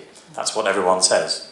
Այստեղ չմոռանանք, որ Հերոդոտոսը շատ էր սիրում այսպիսի եզրահանգումների գալ, կոնկրետ բառերի ծագումնաբանությունը իբր թե ուսումնասիրել, շատ նման է հունարեն մայրիկ բառին, եւ այո, նա կարծում է, որ դե եթե նման է, պետք է որ նույն անձը լինի, եւ այստեղ հավանաբար խոսքը գնում է կին իքական աստվածության մասին, դրա համար մի փոքր վստահելի չէ այս եզրահանգումների կողմից։ But a mother divinity? Does that ring any bells? I think maybe what actually is going on here is this is Anahita and his model is a slightly different model. So this is, to my mind, very strong evidence that even in the 5th century BC, Anahita is being equated with Aphrodite, and this was something that Greek authors knew. Իրականում ես կարծում եմ, որ հենց լավել Անահիտն է, բարձրապես այստեղ կարևոր է այն, որ արդեն դեռ 5-րդ դարից, Քրիստոսից առաջ 5-րդ դարից համեմատություններ տարվել են Անահիտի եւ Աֆրոդիտեի եւ այլ աստվածությունների միջև, սա է կարևոր։ So here you have the association of Anahita with Aphrodite, to my mind very clear, very early. More commonly, Anahita is associated with Artemis and Aphrodite with Astarte, etc. This is, for example, what you get in Agathangelos' book. Հետո չմոռանանք, որ Անահիտը ավելի շատ համեմատվել է հենց Արտեմիսի հետ, մի բան, որը վկայակոչում է հենց Ագաթանգեղոսը իր գրվածներում, դեպ Աֆրոդիտեն այն ժամանակ արդեն հայտնի բավականին ընդհանուր կերպար էր, բայց տեղակայումը հաշվի առնելով, կարծում եմ այս վարկածը ավելի տրամաբան է։ And I think what more generally you get under the surface, if you like, of these literary sources is just a massive confusion of names, and that's the important thing to underline. Հետո երբ որ գրականություն ուսումնասիրում ես, տեսնում ես, որ անունները շատ սխալ են ընկարել, ընդհանուր շփոթմունք կա, միայն ծագմանը վերաբերող խնդիր չէ, այստեղ անգամ անունների հետ կապված խնդիր կա։ So I'll show you quickly just a few examples of many examples you get from different sites, mostly outside Armenia, in literary sources and in coins and other material. And then I'll go back to the general point, but I'll do this a little bit quickly. So sorry. Իրականում շատ հիշատակումներ կան, որոնք ստիպում են քեզ հարցականի տակ դնել քո պատկերացումը, ես իհարկե բոլորին չեմ հասցնի անդրադառնալ, բայց մի քանի գրական գործերի եւ մետաղադրամների ամեն դեպքում կանդրադառնանք, որպեսզի տեսնենք թե ինչ է կան։ So, for example, I've given you maps for all of these locations so you can see where they are. In Hiero, Caesarea, in Lydia, the Roman historian Tacitus says that there was a Persian Diana who was found, the worship of whom was founded in the reign of Cyrus. Coins from this town feature images of gods called Artemis Persicae, Persian Artemis, or just Persicae. Հերո Կեսարիայում, Լիդիայում, այս բնակավայրում հայտնաբերված դրոշ մետաղադրամներ կան, որոնք շատ լավ արտապատկերում են օրինակ պարսկական կամ պարսից Արտեմիսին, անգլերեն ասում են Արտեմիս Պերսիկե կամ հենց այդպես ուղղակի Պերսիկե է կոչվում։ And there are more than 80 dedications to Anahita just in that region of Lydia alone. Եվ ընդհանրապես Անահիտի մասին շուրջ 80 հիշատակում կա հենց միայն այդ շրջանում, այդ վայրում։ In one of the lives of the Greek author Plutarch, so writing in the imperial period, he says that in the territory of Tomisa, on the boundary between Armenia and Cappadocia, there were cattle sacred to an odd name, Persia Artemis, not Persian Artemis, or Artemis Persicae, but Persia Artemis. Պլուտարքոսը հիշատակում է Տոմիսա վայրի մասին, կարծեմ հենց այդպես է կոչվում, որը համարվում է Հայաստանի եւ Կապադովկիայի միջև սահմանը. That's in quite literal sense, right? Cattle sacred for them, like in other religions. Is Yes, that what it is? yes, yeah. Cow mostly? Is Yes, that what yeah, it would be? exactly. It's not necessarily true. Wonderful. Հիշատակում է, որ այնտեղ ընտանի կենդանիներ նախիր կարելի է թարգմանել, ենթադրաբար խոշոր եղջրավոր անասուններից բաղկացած, սրբագործված հենց պարսկական Արտեմիսի համար. To be clear, this is an outside viewpoint where you're calling them barbarians and it's part of a long tradition of saying that they obsess over animals in a way that isn't necessarily authentic. Հետո չմոռանանք, որ սա դրսից մեկի հայացքն է, հա, այս ամեն ինչին, այստեղ ասում է պարսկական կամ պարսից Արտեմիսին մի աստվածուհի, որին այդ բարբարոսները Եփրատգետի են հեռավոր կողմում մեծ պատվի են արժանացնում եւ երկրպագում են. There's a 3rd century gravestone I've mentioned here. We don't know where it comes from. It's in the Getty Museum in California now, which has a dedication to Artemis the Median, which is an odd name, and Artemis the Ephesian, and the other gods. So 2 Artemises at the same time, which is very unusual. Median, is that a place name in this case? Median is like intercessor, mediator? Yeah, it's the Median Empire, which was in theory before the Persian Empire. So it's Հունաստան, wonderful. Երրորդ դարի մի այսպիսի գերեզմանաքար կա, որ այս պահին Կալիֆոռնիայի Գեթի թանգարանում է գտնվում, չգիտենք կոնկրետ որտեղից է, ինչ պատմությունի, բայց այնտեղ հիշատակվում է Մարաստանի Արտեմիսը, հա, Եփեսական կամ Եփեսոսի Արտեմիսը եւ մի շարք այլ աստվածներ. The city of Zela, elsewhere in Anatolia, has a temple of Anaitis, who is also revered by the Armenians. So again, this is one of the many examples where you're told in classical sources about the particular relationship between Anaitis and Armenia. Strabonն էլ պատմում է Զելա հավանաբար վայրի մասին, որտեղ գոյություն է ունեցել Անահիտին նվիրված տաճար, աստվածություն, որին երկրպագում էին նաև հայերը, սա վկայակոչում է հենց այդ արդեն իսկ գոյություն ունեցող կապի մասին, հայերի եւ Անահիտ աստվածության միջեւ. And finally, my little examples in the small city of Hippaipa, a goddess was worshipped as Anaitis Artemis and Persicae Artemis. So all those 3 names at once. Մեկ այլ բնակավայր կա, Հիպեպա է կոչվում, այստեղ էլի հիշատակում կա Անահիտ աստվածուհու, անվանվում է պարսկական, հա, Artemis Persica, պարսկական Artemis եւ so Artemis Persica and Anaitis and Anaitis Artemis. So all 3 terms. Փաստորեն 3 տարբեր եզրույթներով կա, եւ Անահիտ եւ Արտեմիս եւ Պարսից Արտեմիս.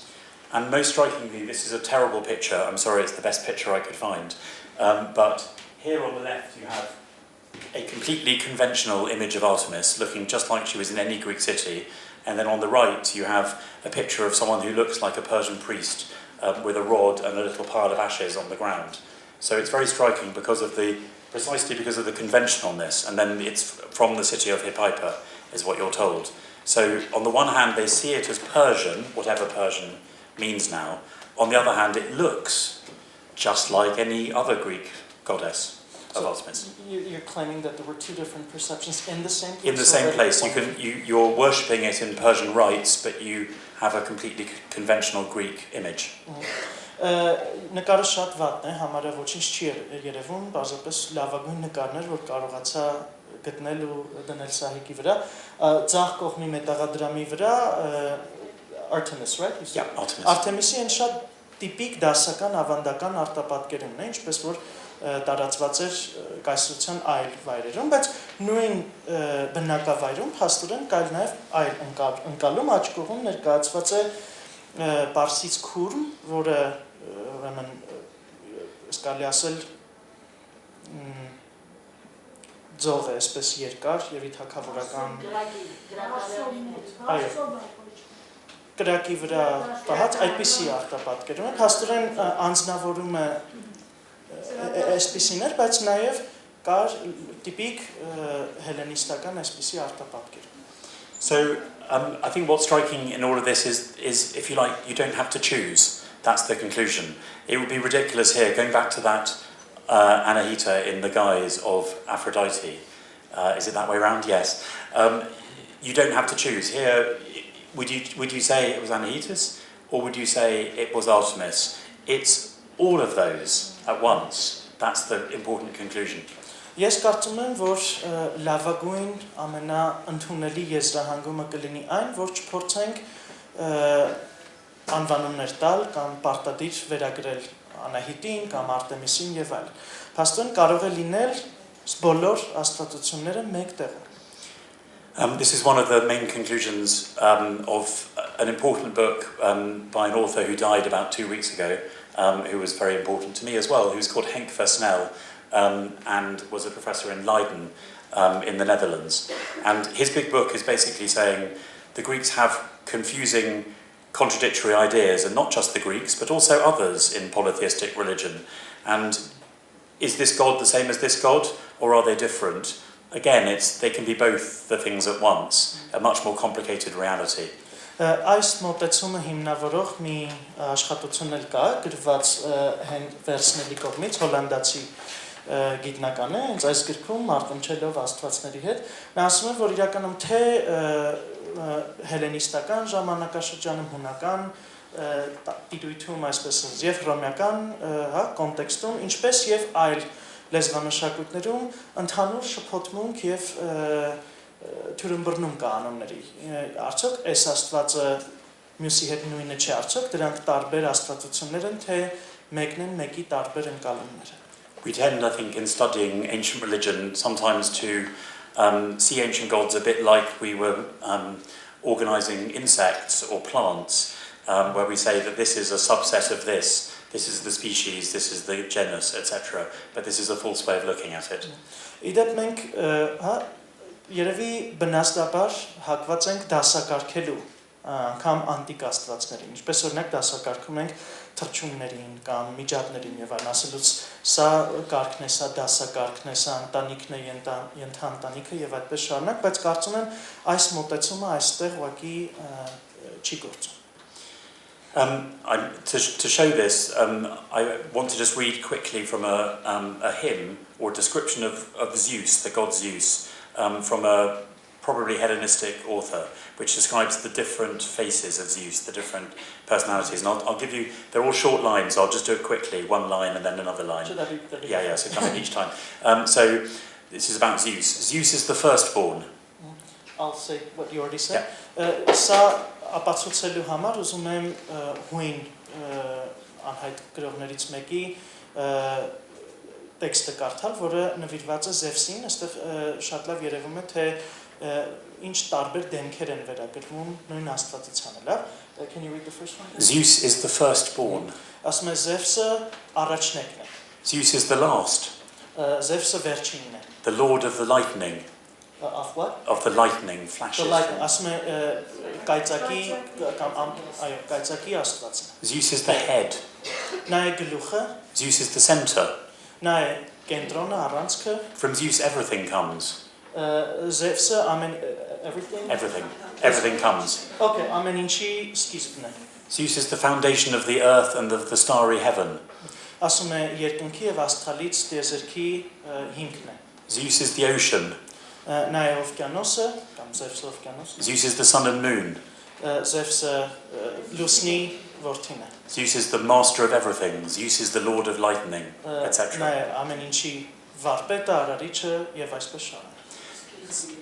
So gods, if you like, by definition, have many faces, and when you list their different aspects, you're not confused. You're praising them, and you're expressing the impossibility of being able to understand them with human language. Իրականում բոլոր աստվածներն են ունեցել տարբեր դեմքեր, բոլորն են եղել բազմադեմ, եւ երբ որ նրանց վերագրված էության կամ ինքնության այս բոլոր հայեցակերպերին անդրադառնում ես, դու ըստեյության փորձում ես նաև դրանով գովել նրանց, լավագույնը տեսնել եւ ինչ կերպերով եւ ինչ դեմքերով են նրանք հանդես եկել ընդհանրապես։ Now, I should just reassure you, I've only got this page to go, so it's not too much longer. Արդեն ավարտում եմ, դեռ շատ չի մնացել։ Now, the evidence I've quoted for all this confusion of gods comes mostly from further west in Anatolia, further west than Armenia, and in other parts of Armenia, where there is more epigraphical material surviving in the Hellenistic period. Իրականում այս շփոթմունքը, որը հայտ է եկել Անատոլիայի ծայր արևմտյան շրջաններից, չգիտեմ, պատասխանել դրան շատ դժվար է, բայց միայն կարող ենք դանել որոշ հարցադրումներով, ասենք կա արդյոք էպիգրաֆիկ այլ տեղեկություն, այլ տվյալների հենք, որի հիման վրա կարելի է ուսումնասիրել համեմատականներ տանել եւ փորձել հասկանալ։ But it seems to me, and I'm of course a Greek historian who first came to Armenia 2 days ago.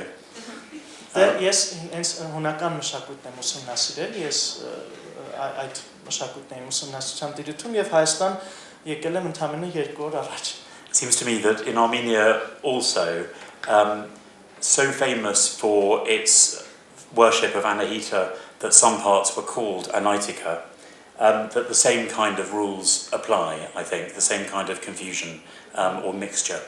Ես հասկացա, որ Հայաստանում էլ փաստորեն Անահիտ աստվածությունը այնպիսի պաշտամունքի արժանացել, որ այսպիսի շփոթմունք հենց այստեղ էլ կա, հենց այս բոլոր աստվածությունների հետ կապված։ We see the same fusion, if you like, of Greek and Armenian influences in sites like the Garni Temple, which I was so excited to see yesterday, but also, for example, in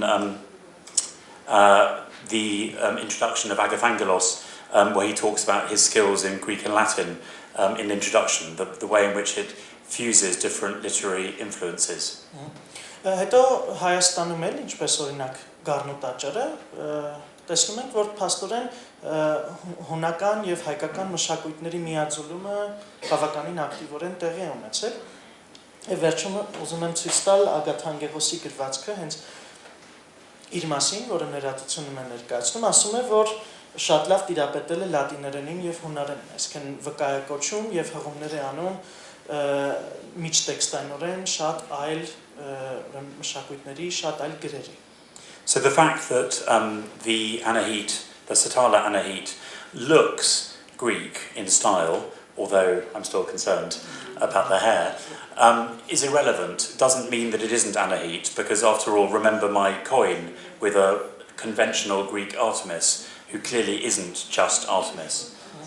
Եվ համեմատելը կամ վերագրել է հունականությունը Անահիտին, չգիտեմ որքանով է հունական, որտեվ ճակատին հանգչող է մազերի ծամերը, խոպոպիկները, ինչպես ասացիք, այլ բան են հուշում։ Ամեն դեպքում կարծում եմ սա չէ էականը, որտեվ տեսանք, որ նույն Արտեմիսը շատ տարբեր արտապատկերումներով է դրսևորվում պատմության մեջ։ She could be both Anahita and Artemis to different communities and also to the same group at the same time.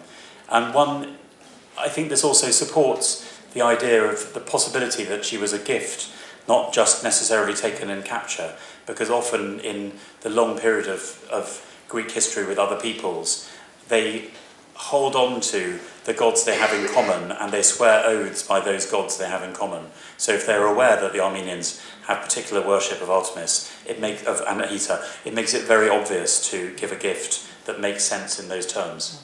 Այո, ես հավատացած եմ, որ վերջնական կերպով ասելով սա Անահիտն է կամ Արտեմիսն է, դա չէ էականը, որտեղ նույն ժամանակաշրջանում երկու տարբեր խմբերի համար դրանք կարող էին տարբեր աստվածություններ լինել, եւ ինչու՞ չէ նույն խմբի համար մեկ աստվածություն, մեկ կերպար եւ այլն։ Բայց կարծում եմ սա ապացուցում է այն վարկածը, որ պարտադիր չէ, որ սա բռնի ճանապարհով հայտնված լինի այնտեղ որտեղ հայտնաբերվել է։ Չմոռանանք, որ երբ որ երկու տարբեր խմբեր մարդկանց նույն աստվածությանն են երկրպագում, սա կապ եւ բարեկամություն ձևավորելու համար շատ լավ հիմք է եւ կարծում եմ նվիրատվությունը այդ հիմքի վրա, նմանության հիմքի վրա նվերներ տալը չի կարելի բացառել։ Այդ վարկածն է ապացուցում։ Finally, what about the circumstances in which the image was destroyed, or not the head, but the rest of the body was destroyed?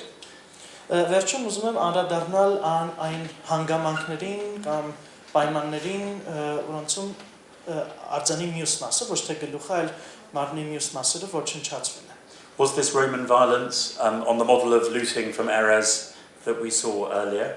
Was she just melted down, which would explain, for example, other fragments that we have of bronze at the fortress? These two are a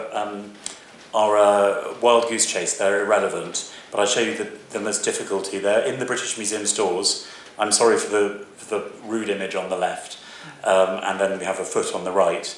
And they're said to have been found in the same spot as the Castellani bronze head, ? I'm pretty sure there is no evidence that they were in fact found there. They came in about 10 years later, but there is other material which does come from that site. Թե օրինակ դուժել է Հայաստանի քրիստոնեության կրոնափոխման ընթացքում։ Agathangelos' account of Gregory includes the story of how Gregory, the king, and his pious army broke into pieces the golden image of the female deity Anahite and completely destroyed and pillaged the place.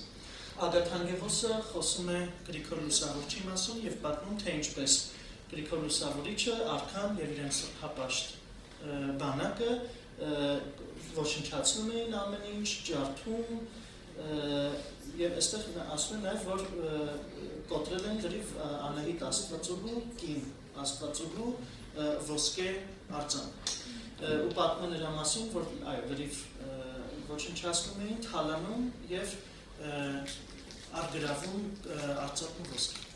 Then it has this lovely line here about all the different statues being worthless. Ու այստեղ շատ հետաքրքիր ձևակերպման խոսում է այն բոլոր արձանների մասին կամ նմուշների մասին, առարկաների մասին, որոնք ըստ իրեն վատն էին, արժեք չունեցող, անկարևոր, անպիտան եւ Or is there another possibility? In the context of the Parthenon, it's sometimes speculated that some of the images of female figures were preserved. One image in particular was preserved by the Christians when they were destroying the other faces because they saw it as a version of the Virgin Mary, and as a result it was preserved. Այլ վարկածներ եւս կան, օրինակ Պարթենոնի մասին խոսելիս, այնտեղ կարծիքներ կան, որ որոշ կանանց որոշ արձաններ կամ քանդակներ քրիստոնյաների կողմից չեն ոչնչացվել, չեն վնասվել, որտեղ դրանք ուղղակի իրենց պատկերացմամբ նման են եղել Մարիամ Աստվածանր. Although the Agathangelos account is very clear that the images were destroyed, it also has this very interesting emphasis on how the sites were recycled and the treasures were used for Christian purposes again. And this is a very common pattern you see in other conversions, where you have, on the one hand, complete rejection of the demons, on the other hand, you use the sites, you use the material. It's exactly the same tension you get in the conversion of the English 300 years later than the conversion of the Կա այլ համատեքստերում եւս թեև ամբողջապես մերժվում եւ բարսավում են դևերը եւ Սատանան եւ թշնամին եւ այլն, բայց նույն գտածոները, վայրերը, ռեսուրսները օգտագործվում են հետո քրիստոնեական նպատակներով անգլիան բացառություն չէ. I wouldn't want to push this too far, but even if we don't go so far, it is possible, I think, and this is my conclusion, to honour all the many faces of Anahita, or should we call her the Satala divinity, or the Satala goddess for now, to honour all those faces, and to accept maybe that she may have been both Anahita and, I would say, Artemis at the same time. Կարծում եմ, որ լավագույնը, որ մենք կարող ենք անել, դա պատվելն է այն բոլոր դեմքերը, որ ունի այս աստվածությունը, եթե անուններ չտանք, կարող ենք կոչել Սատաղի կամ Սատաղյան աստվածուհու, լինի դա Անահիտը, Արտեմիսը կամ մեկ այլ աստվածություն։ Ես հակված եմ կարծելու, որ ավելի շատ Արտեմիս, Անահիտ երկմիասնություն։ What's clear, I think, to me is that any explanation of who she is needs to be one which is framed in this context, in the context of not only Greek and Roman sculpture, as we have done in the British Museum, but also in this really complicated Armenian cultural context, and in the context of that confusion of images, confusion of goddesses I was talking about a few moments ago, that it belongs in this context. Անկախ ամեն ինչից ինչ ինքնություն էլ որ փորձեն վերագրել այս առարկային, հա, կարծում եմ պետք է հաշվի առնվի պատմական ողջ համատեքստը եւ չհամարվի միայն օրինակ հունական կամ հունահռոմեական քանդակ, այլ հաշվի առնվի այլ լեզվամշակույթների հետ կապի համատեքստը, որպեսզի ավելի հիմնավոր լինի. And once again, I'm just delighted that a goddess who has been maybe likely the victim of violence and war in the ancient world can, in the modern world, be a bridge between our institutions and also between our countries. Վերջում ուզում եմ ասել, որ իսկապես ուրախ եմ, որ ինչ որ աստվածությանը վերագրված այս առարկան կամ նրա արձանը, որը հավանաբար բռնի կերպով վնաս է կրել եւ այլն, այսօր կարողանում է մեր օրերում երկու տարբեր երկրների, հանրույթների եւ մշակույթների միջև կամուրջ դառնալ. And I am enormously grateful to, and I'm also enormously admiring of the work that is taken here in Yerevan to make this possible. Իսկապես շատ շնորհակալ եմ եւ մեծ, այսպես ասած, հարգանք եմ տածում այն մեծածավալ աշխատանքի հանդեպ, որը իրականացում է Հայաստանում այս կապը իրականացնում դարձնելու նպատակով. And I'm also very grateful to my translator for, I suspect, making my English better in Armenian. We'll skip that. Okay, I think some of the audience knew. Thank you very much indeed.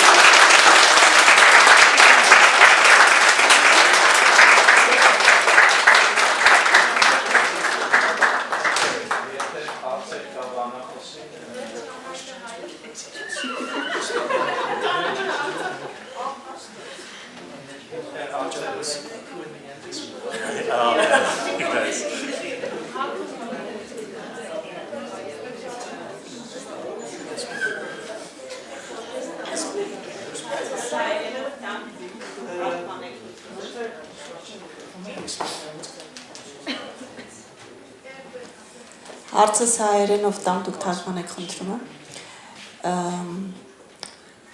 Այս պահին մինչև Անահիտի Երևան գալը ինչպես էր ձևակերպվում ցուցանմուշը եւ ձեր վերադարձից հետո Անահիտին տանելու ենք, հասկանում եք, ինչ որ բան փոխվելու է թե ոչ։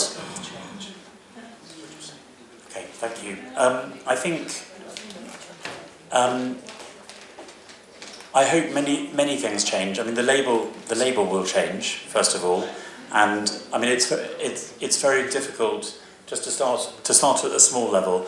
It's very difficult, as we were discussing over lunch, to write a label that describes the complexity of an object in 72 words, which is how many words were given. But I think we have to find a way of conveying with more material the history of the object. And this question that we've been talking about today. That's the first part. Իրականում ժամանակի ընթացքում ամեն ինչ է փոխվում եւ ես վստահ եմ, որ ցուցանմուշի պիտակն էլ է փոխվելու ժամանակի ընթացքում, պարզապես մենք այսօր ճաշի ընթացքում ենք քննարկում, շատ դժվար է նմանատիպ կոմպլեքսայնության կամ այսպիսի բարդ պատմություն ունեցող առարկայի նկարագիրը համապարփակ կերպով տալ 72 բառի շրջանակում, մեր սահմանը դա է։ Իրականում մեզ համար կարևոր է ճիշտ բառընտրությամբ փոխանցել այդ առարկայի պատմությունը։ But I hope more broadly that certainly we hope to display her with more, I use the word honour, to give her more centrality in the way we display things. But I think also we need to, she can be a catalyst for displaying this period in a very different way, so that we are focusing much more on not just the Greek culture spreading out to other parts of the world from Greece, but also this fusion, this creative fusion between Armenian traditions and indeed other traditions and Greek traditions, rather than always being from a Greek perspective. So I hope she can be a catalyst for new ways of looking more generally. Իհարկե մենք փորձելու ենք այդ բառընտրությամբ իհարկե պատվել այս պատմությունը Աստվածուհու եւ ցուցանմուշի, բայց մեր հիմնական գործն է լինելու մեր բառընտրությամբ ոչ թե հունական կամ հռոմեական մշակույթը պարզապես ներկայացնելու այլոց, որպեսզի այն տարածվի, այլ շատ նրբանկատորեն ցույց տալ այն միաձուլումը, որ եղել է այդ եւ այլ մշակույթների միջեւ։ Կարծում եմ ցույց տալն է, որ այո, այն կարող է որպես կատալիստ հանդես գալ եւ ծառայել հենց միջմշակութային կապի համար։ And for wider collaboration, I think, so that we understand more, both in Britain, in Armenia, elsewhere, about the history of this period in this place. Դե եւ Հայաստանում եւ Մեծ Բրիտանիայում մենք արդեն իսկ ավելի շատ գիտենք թե այս ցուցանմուշի թե այդ ժամանակաշրջանի պատմության մասին եւ դեռ շարունակելու ենք այն ուսումնասիրել այն ավելի հստակ եւ ճիշտ կերպով փոխանցելու համար։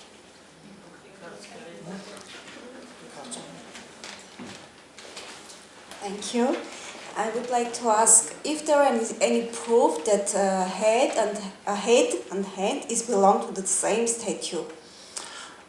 No. I think it's just wishful thinking. I think the hand was, you can read the correspondence, so most of the correspondence is published by someone who has an article in the catalogue here, Lucia Gunning, and you can read it online. And so there's correspondence between Newton and Biliotti, who is this man he sends to Satala, and others. And they, first of all, here it comes from Thessaly. Then they are told that the farmer who found it, who was called Yusuf, also found a hand. And then later on, you're told, but these were never found, that another farmer from Satala called Hassan found two pieces which came from a horse. So there's an equestrian statue, which clearly is not the same figure as Anahite. So I think it was assumed, if you like. If you look at them, I'm not quite sure the bronze looks, it's weathered in a different way, I think, is maybe a possibility. Sorry, I've spoken for too long. And it could be from another statue, so it's not completely clear-cut. I think there's no question.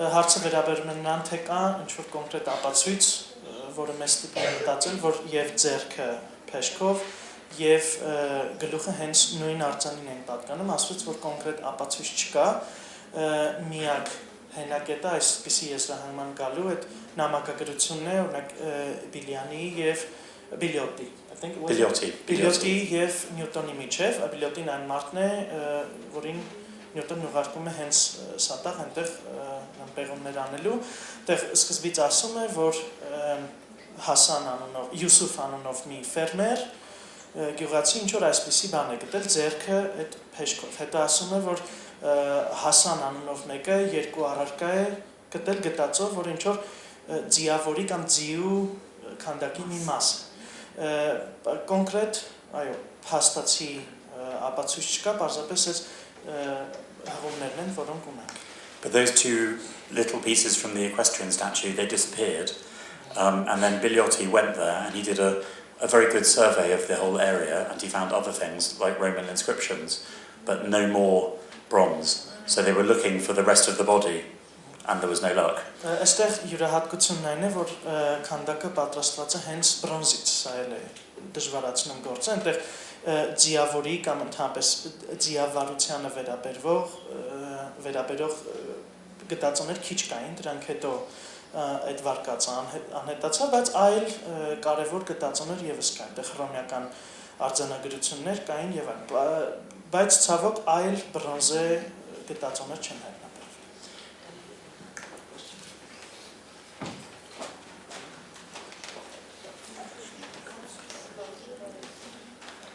Նախ ուզում եմ շնորհակալություն հայտնել բոլորիս անունից, որ նմանօրինակ պատվի արժանացանք մեկ, որ լիներ այնպիսի մի մարդ, որ կարողանար տարանջատել այսօրվա վիճակով այդ տարանջատումը ոչ այլ ինչ է, քան ազգային պարծանքի գնացող երևույթ։ Բայց դա չէ կարևորը։ Կարևորը այն է, որ մենք պիտի ոչ միայն բրոնզեդարյան կամ հելենիստական կամ ավելի ուշ կամ ավելի շուտ եւ ինչպես նաեւ քրիստոնեական ժամանակաշրջանը խառնենք իրար մեկը մյուսի մեջ մտցնելով դա ոչինչ չի բերի մեզ կարևորը այն է որ մենք իմանանք մեր բանախոսը ասաց որ Պարսկաստանի մասին խոսեց, բայց պարսկական քանդակագործության մեջ մենք բոլորս էլ գիտենք, որ պարսկուհիները երբևէ գլխաբաց չեն եղել։ Գլխաբաց եղել են հայերը։ Անգամ, եթե նրանք գլխաշոր են կրել, ապա դա չի ասի, որ դա պարսկական է, որովհետև հայի գլխի և պարսիկի գլխի, ես ինչու եմ դրա վրա հենվում, տարբերությունը շատ մեծ է, դեմքի օվալը, հայինը ուրիշ է, պարսկուհունը ուրիշ է, և այդ բոլորի հետ մեկտեղ, ինչ վերաբերում է հունահռոմեական, հայկական, հռոմեահայկական լեգիոնների մասին եւ այլն, ապա այստեղ կա եւ բարեկամություն, եւ թշնամություն, եւ այդ բոլորի հետ մեկտեղ այն, ինչ այսօր գտնվել է այսքան հարստություն է մեզ համար, դա միայն ու միայն մեզ որպես ազգ կարող է բարձրացնել շնորհակալություն եւ շնորհակալություն պատասխանի համար շնորհակալ եմ Thank you very much indeed. I think I agree with everything you said. So by including Persian material, I'm not wanting to suggest that Armenian religion in this period is just the same as Persian. Not at all. And I think it's very important, and I think it's one of the problems that the way in which Persian religion has been looked at, or Zoroastrianism, which is not quite the right term to me anyway, tends to, as I said before, come from a later date and assume a kind of dogmatic coherence, which isn't true. It isn't even true for the religion of the Achaemenid kings. That what they worship isn't. They worship some Zoroastrian gods, but also others. It's much more of a confused picture, and that's clearly the case. Similarly, that there are Zoroastrian influences in Armenian religion, what we know about it, but clearly there are other things happening as well, and it's very distinctive. And I think it's one of the problems that it's been seen in that light, always as a kind of annex to Iran. And I'm very impressed, for example, by the work of another scholar, in fact, from Leiden in the Netherlands, Albert de Jong, who has written about Armenia in a very different way, and I think has a lot to be said. So that's just on the Persian issue. Շատ շնորհակալություն ձեր դիտարկման մեկնաբանության համար։ Պարսկական կրոնի կամ մշակույթի հետ համեմատական տանելով ես բնավ չեմ փորձում պնդել, որ դրանք նույնն են եղել եւ կամ անգամ նման են եղել։ Ընդհանրապես անգամ պնդումը, որ կարող է կապ լինել զրադաշտականության հետ, այնքան էլ ճիշտ չեմ համարում, որովհետեւ շատ ավելի ուշ է հետո ի հայտ եկել եւ չմոռանանք, որ նույն աքեմենյան արքաները պաշտում էին որոշ աստվածների եւ այլ աստվածների եւս։ Իսկ սա միանշանակ չի կարելի վերագրել մեկը մյուսին։ Ընդհանրապես մեկ այլ գիտնական կա, Ալբերտ Յոնգի անունը, Լայդենի համալսարանից, հոլանդացի, նա լրիվ այլ լույսի ներքո է դիտարկում հայկական կրոնը, հայկական մշակույթը ընդհանրապես եւ այո, ես չէի փորձում պարտադիր հա վերագրել այո, մեկը մյուսին, բարձրապես դիտարկել այդ մեկ հարևանության շրջանակ։ And then, thank you. And then there are two more things I wanted to reply to. One, I also agree that the relationship between Rome and Armenia is complicated. It's not just holding hands and dancing.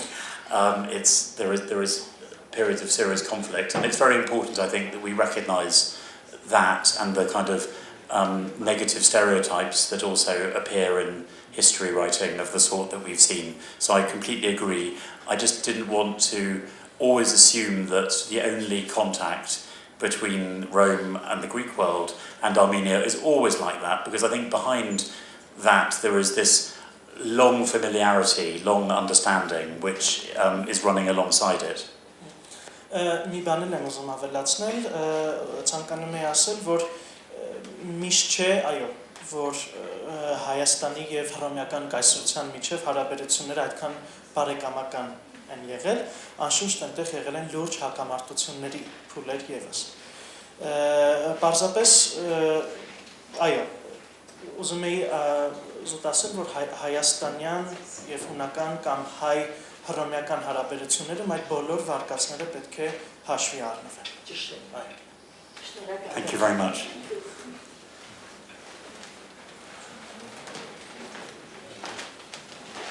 Ինչ, ուզում եմ շնորհակալություն հայտնել մեր հարգելի դոկտորին Թոմաս Հարիսոնին այս ուշագրավ բանախոսության համար, որը մեզ համար բացահայտեց այս նմուշների տարբեր դեմքերը։ Եվ շատ մի կարևոր նաև այսպես հետաքրքիր ռեֆլեքսիա բերեց նմուշների շուրջ, որին երբ որ նայենք այս անգամ միգուցե նոր բան բացահայտենք, քանի դեռ ցուցանմուշները Հայաստանում են։ Եվ ուզում եմ պարոն Հարիսոնին նվիրել ցուցահանդեսի կատալոգը, որը կարծում եմ օգտակար կլինի հետագայում նոր բացատրությունները գրելու համար։ Շնորհակալություն։